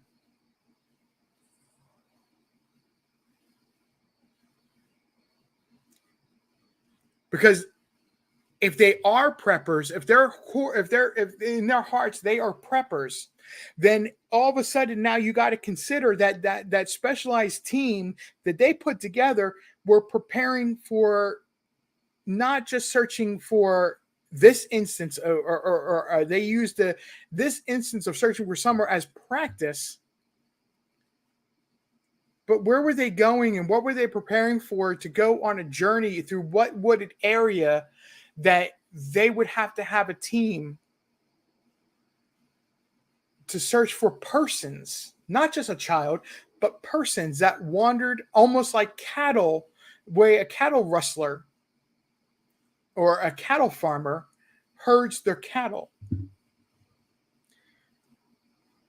Where were they going that they were preparing to set up that they needed to go searching in woods for any person?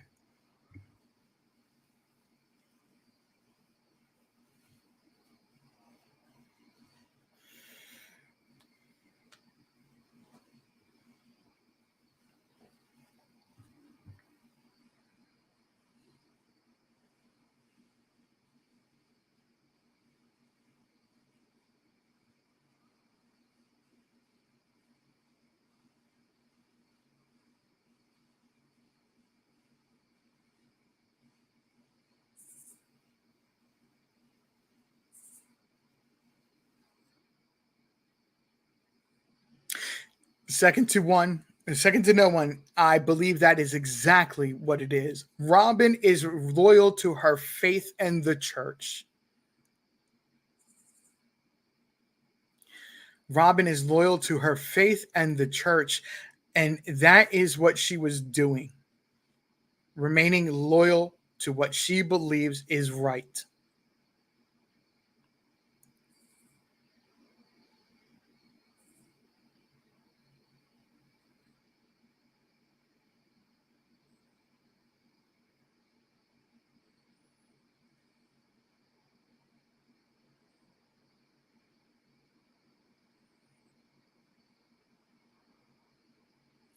Guys, we're going to take a quick time out. I apologize. I've been drinking water.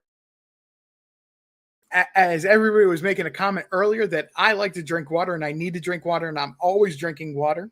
So you'll have to forgive me. I need to step away for just a moment. Please do not walk away because I believe there's more discussion here that we can have. We're not done yet.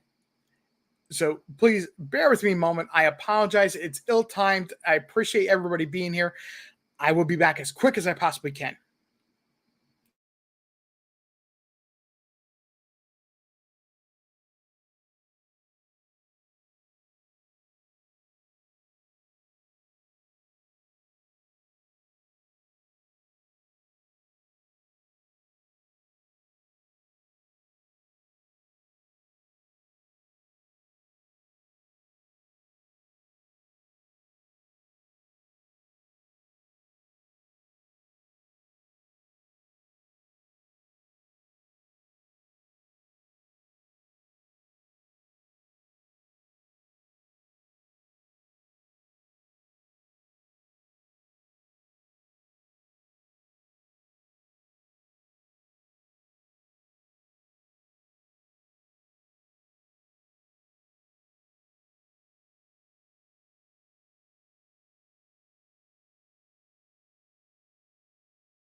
And I'm back. I want to thank you for being patient. I'm apparently having an issue with tonight with staying in my own lives. Scott H, yes, that is true. I needed just a moment. I apologize. Thank you everybody for being patient with me.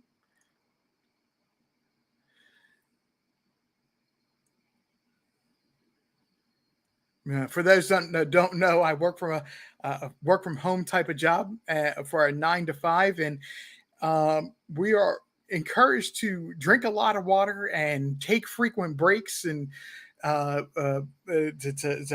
just because we do my job is rather sedentary, so something like that does happen from time to time. And when you work the kind of job I work, it becomes a natural habit to drink a lot of water.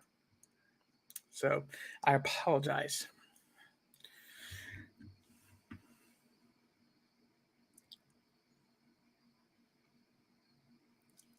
Ava, that may be true. That may be true. But I've not been able to find anything.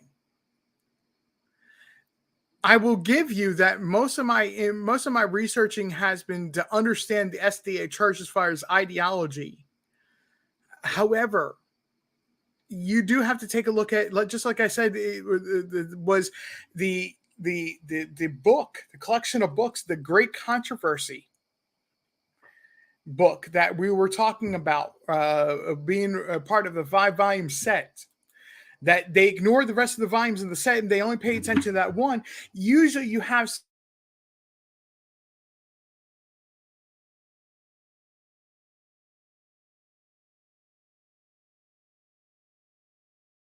or some sort of paper that says that in conjunction with some sort of press release or something like that. I've never found anything like that, and I looked at multiple SDA churches locations, not just Tennessee but other states as well. Nothing ever gets mentioned about having such a program set up. This is why I'm saying I can only find it related to being Kingsport. And even then, it's by word of mouth of what Robin says, and maybe one or two other people confirm that, yes, they were there ready to search and help out. And the police said, no, we need to handle this one.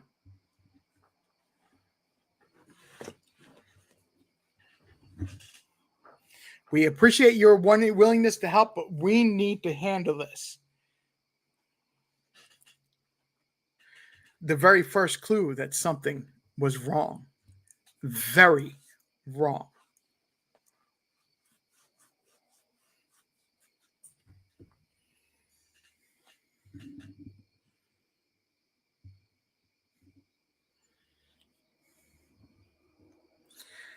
I want to be very clear that I'm not knocking anybody's religious belief. It's the practice of this particular church. Whether it's organizational, as far as coming from, as Ava said, she believes it came from the SDA headquarters, or it's just this particular location. This practice is just odd.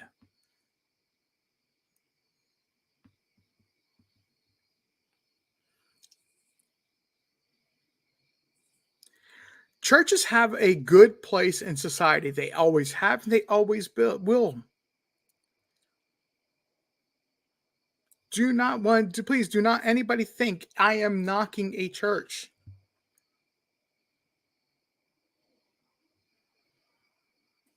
I'm not knocking religion. I am not knocking anybody's beliefs.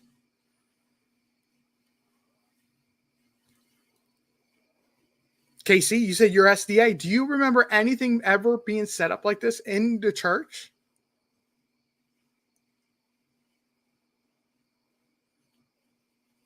Or knowing anything about something like this being set up within the church?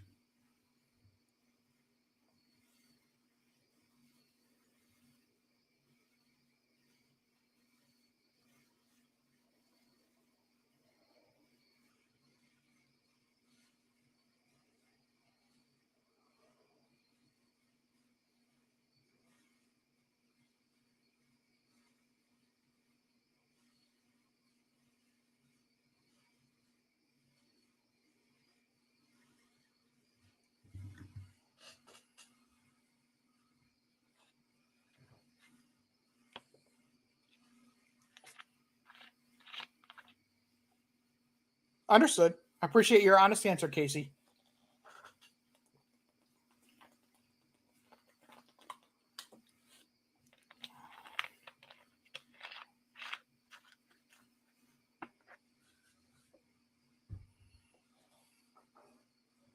No, he's dead set on blaming CPS.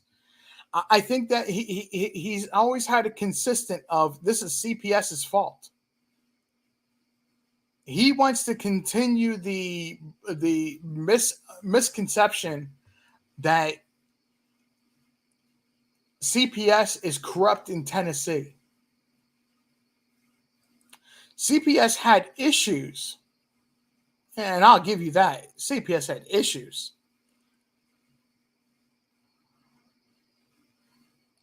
But ultimately, unlike what Don Wells likes to say of that CPS was almost torn apart, or disbanded, or completely shut down in Tennessee is a complete misunderstanding of somebody's sarcastic comment on the state house floor.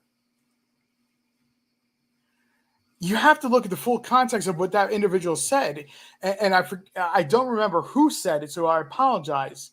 But that is where it was said. It was under a hearing in the state Senate floor or state House representative floor that they were questioning the motives of a bill to get the CPS's organization and practices under control because they weren't in control. Nowhere ever was CPS in any danger in being shut down in Tennessee, like Don Wells wants you to believe.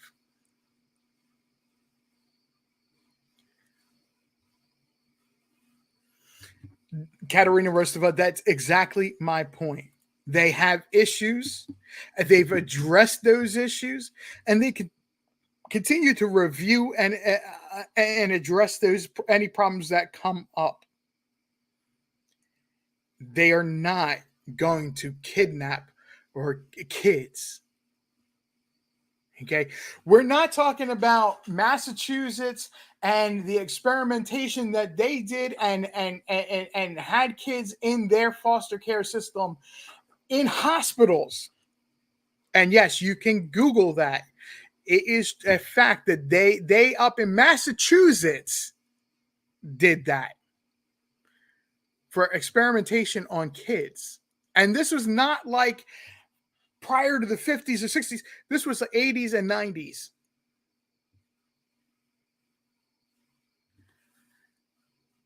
But Don Wells is alluding to and trying to make it be that is exactly what happened here in Tennessee. Something similar to that, along the lines of that, something in the direction of that was happening. What CPS did with the boys and if Summer is found alive, they will do with her as well because it's for the protection of kids.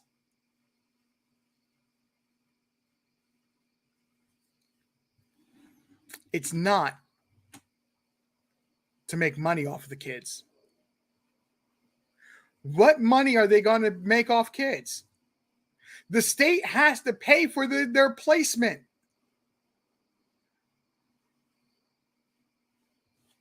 Understand this, in business, the biggest cost and the biggest loss for most businesses is the person that they have sitting in a call center answering phones.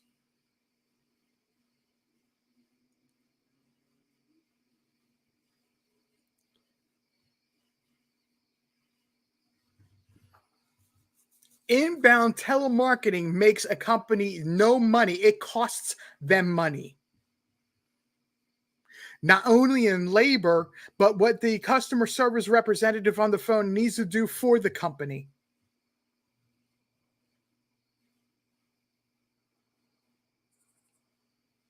It's the same exact idea of what a foster care system does. It costs the state money. It doesn't make a state money. You're paying for this, the state pays for the support of a child, the care of a child to be in another family other than their natural biological family. Or as Tim Mullins likes to put it, the DNA family. Moron statement.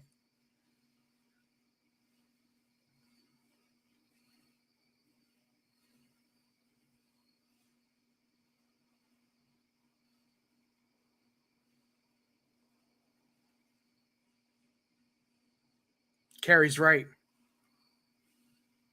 This all comes back to being about Summer Moon Utah Wells. On 6/15/2021, from Rogersville, Tennessee, white female, blonde hair, blue eyed, 40 pounds, 3 feet tall. I seen wearing gray pants, pink shirt, possibly barefoot.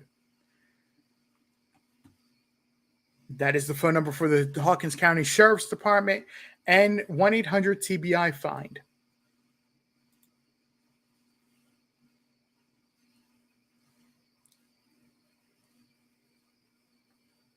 No, September, I wasn't necessarily answering your question.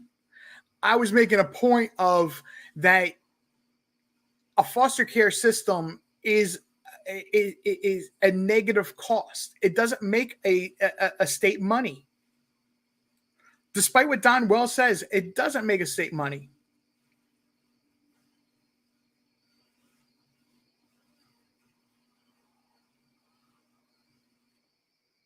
But Don Wells wants everybody to believe that they're just raking in lots and lots of money from having kids in the foster care system. No. No, they do not. Tennessee has no income tax.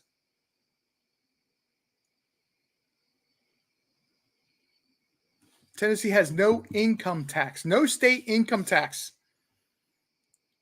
The only taxes it collects is off of sales tax and grants and other programs that are federal.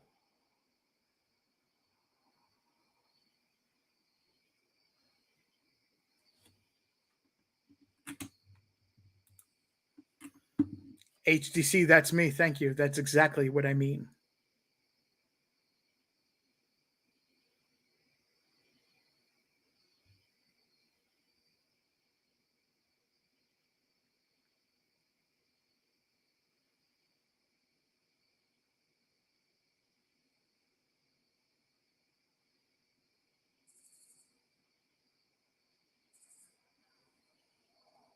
It's exactly what I'm talking about, HDC. Thank you very much for making that point.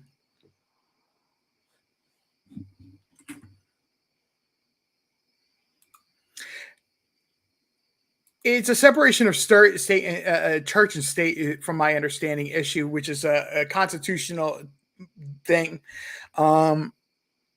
It's not supposed to work with the SDA church in this particular case, or the Kingsport Church, SDA church for that case. If from my experience and my understanding, if a child, let's say, is family is Jewish or has certain religion requirements, Islam or this, that, or the other, they're going to do their best they can to place that child in a family, in a foster family that is the same religion, but they don't have to.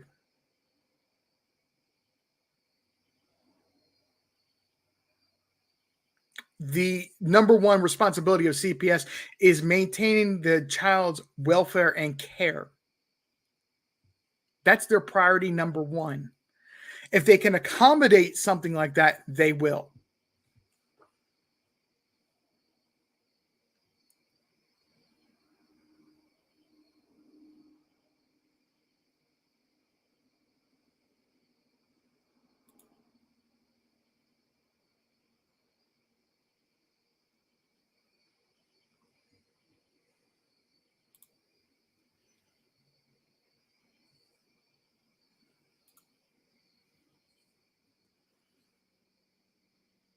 Ava, are you still with us?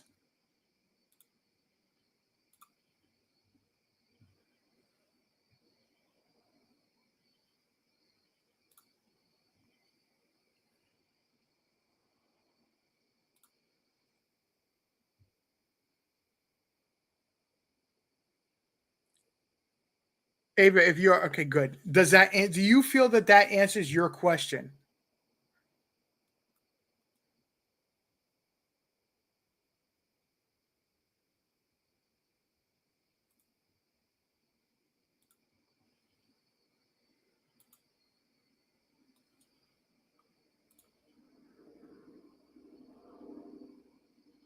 Great. I'm glad. I'm at the portion of the night or time of the night that I set aside for anybody that wants to join me. They're welcome to do so. I am pinning at the top the link.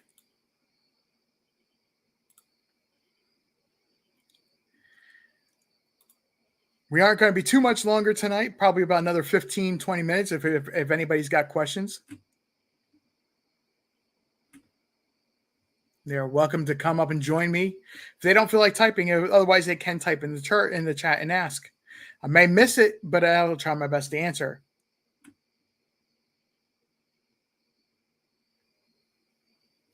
Lake Superior Girl, yes. He remains on the kick of Don remains on the kick of CPS is stealing kids.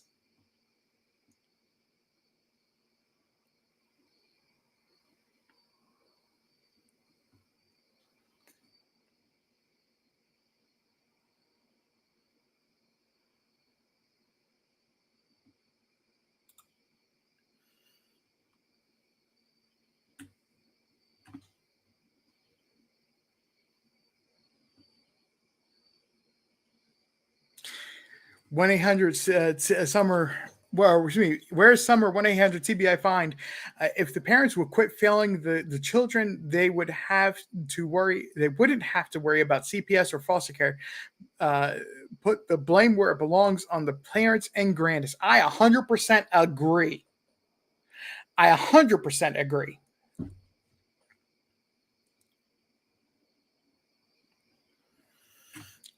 Do I think that the parents, or do I think that they gave Summer away or unalived her?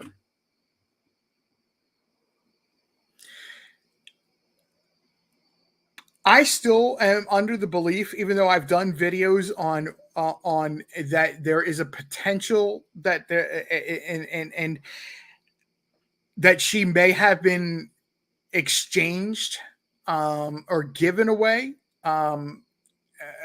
I still default back to I believe it's an accident that they covered up. Hello, Ziggy. I appreciate you coming in and saying hello. How are you doing this evening?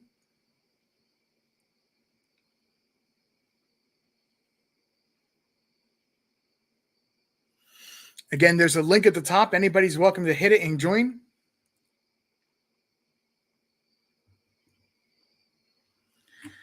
My gut instinct, if you ask me, if anything, it was more likely than anything to happen on June 15th. I am still troubled the most by the amount of time that was spent at Priceless, and she would have been in that vehicle.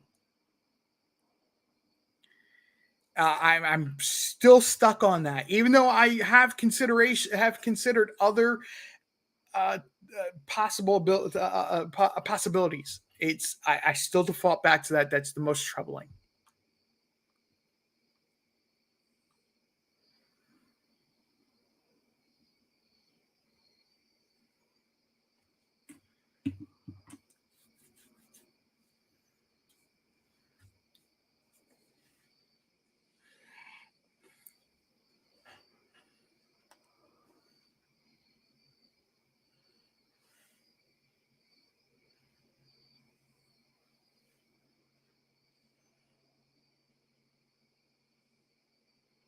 Right.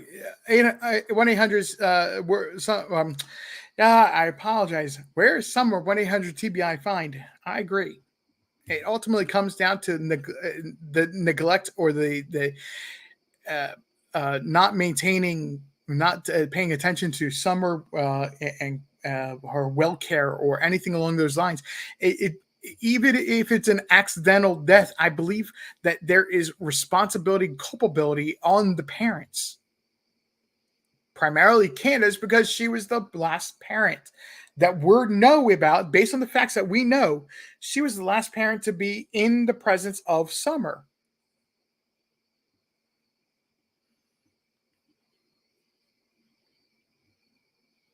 Pen 1010, how you doing tonight?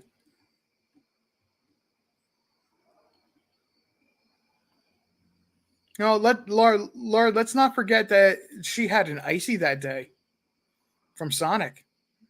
That was supposed to be all the nutrition and hydration that she would have possibly needed.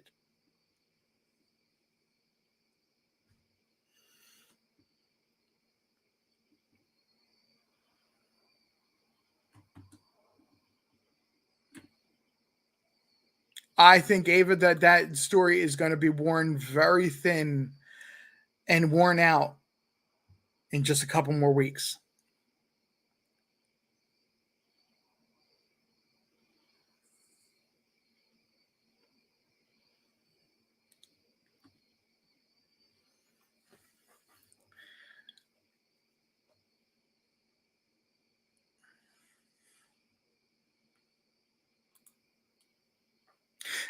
Yes, yes, you're right. Grandis was also part of that. Yes.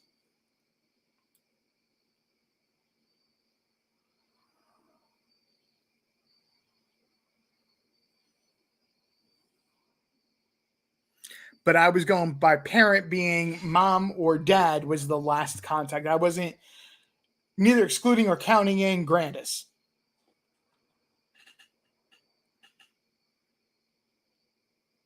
Oh, no. HDC.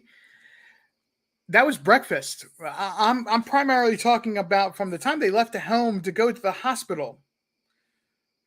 I believe that hot dog was supposed to be breakfast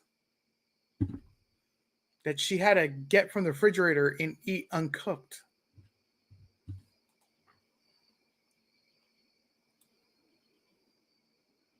And that was only really a guess by Candace that she would have gotten that hot dog. So we really don't know if she had a hot dog that day.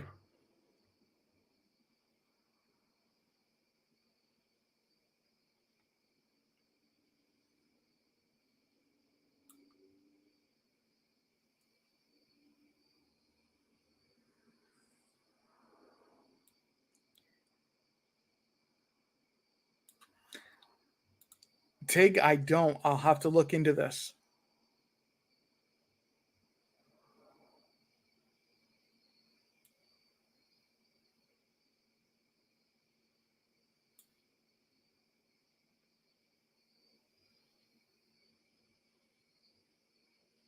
Well, it's kind of one of those deals where the governor in this particular case really doesn't have, and it's not worth his time to respond to these allegations that Don Wells is accusing.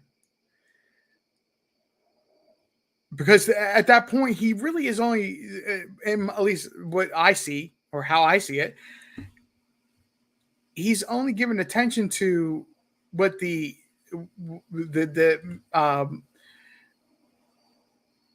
whimsical thoughts of a madman, for a lack of better phrasing on that. And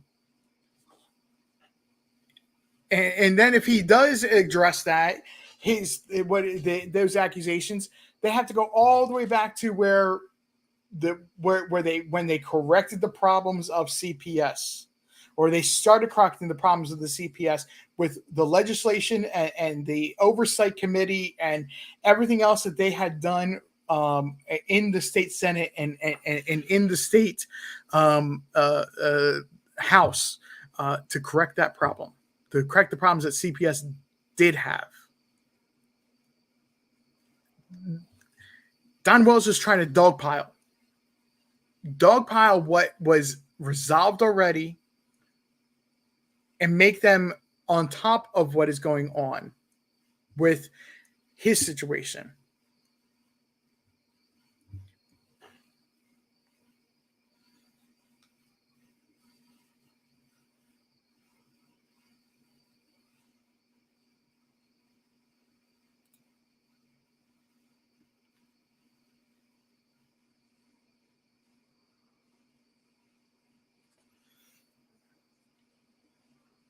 Yeah. Yeah, that there she, from what I understand, um has a bad temper. She actually has a bad temper, and that, again, I'm going to put it as my opinion on the situation, but I believe she has a bad temper.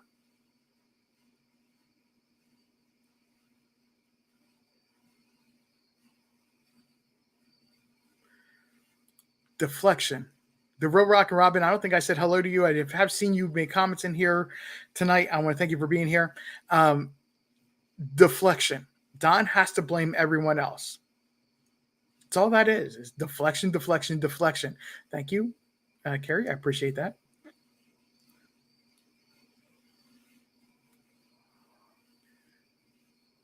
Barbie's 2 bits. I've seen you in here tonight. I don't think I've said hello to you, but thank you very much for being here.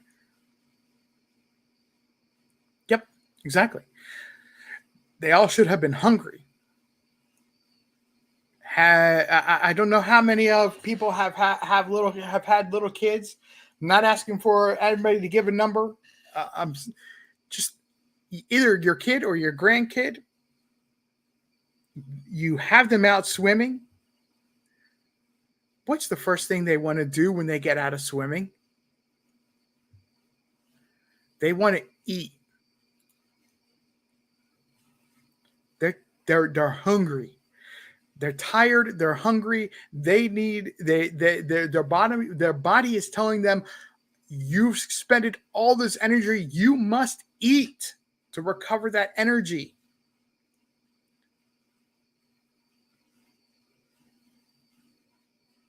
T.O. girl, I do appreciate you being here. I believe this is a live that is worthy of going back and watching from the beginning.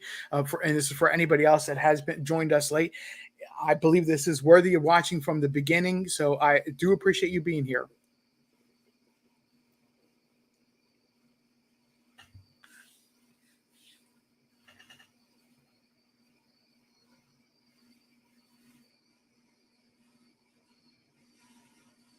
BB Diamond, exactly. The body is trying to do a very natural thing and saying, I'm hungry, you need to feed me because it's time to recover.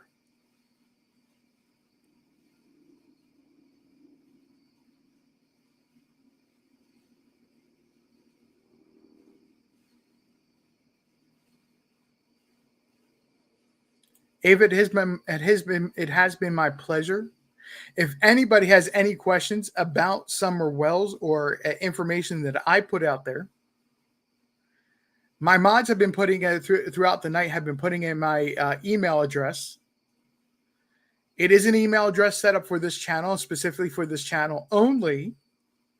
I usually try to respond to persons quickly. If I do not respond to you by the next time I go live and you do email me, say, hey, I emailed you and you never answered. I will do my best to get back to you.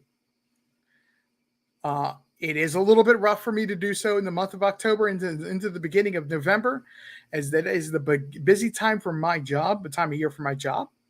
So please be patient with me. If I see I need another day, I just simply need a little bit more time. It's not I'm trying to ignore you. It's just the busy time of year for my job.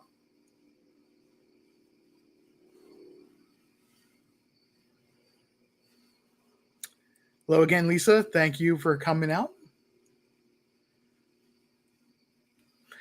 And thank you, Carrie, for putting it out there. If anybody has any questions related to summer, or they have a thought about summer, or if they have a topic that they've never heard commented on, I am all about taking a look at what information is that somebody else may consider or may want answers or think I would have an answer for, or be able to research and come up with an answer, whether it's myself or talking to other creators.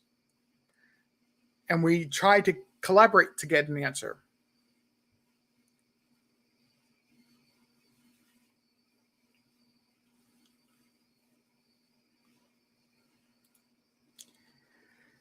Highly suspicious. I think they just simply got rid of it and sent it to the dump. I don't know about it going all the way out to Knoxville. There's a dump here in Kingsport. There's a dump in Bristol. It's probably been crushed up and destroyed in either one of those.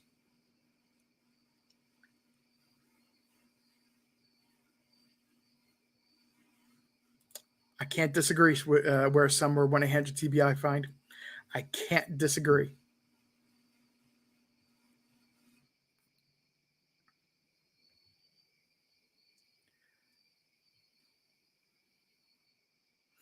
Yeah. I knew you meant the alleged comment. I knew about it. That's what I took you were meaning. So no worries. We're good. Okay, ladies and gentlemen, I do want to thank you. I need to get off being on the live. It's been a long day for me. Had to get some stuff done. So I haven't been up extremely early. It just was a stressful day, and I am a little tired tonight. So I do want to go ahead and get off here and get settled, get relaxed for the rest of the day and go off to bed so I can be ready for work tomorrow. I want to thank everybody for being here.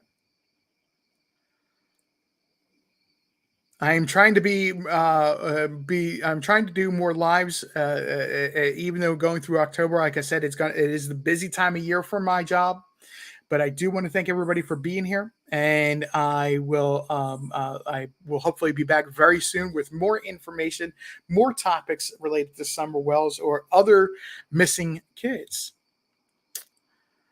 Thank you very much, everybody. As I said, it's almost 11 o'clock at night here. And our tradition of ending a show is this. Do you know where your kids are tonight? If you do, give them a hug, an extra hug, a kiss. Let them know that you're there for them and that they are important to you. If they're not in your house, text them, call them. Remind them that they are important to you. You never, ever know when it will make a difference to them.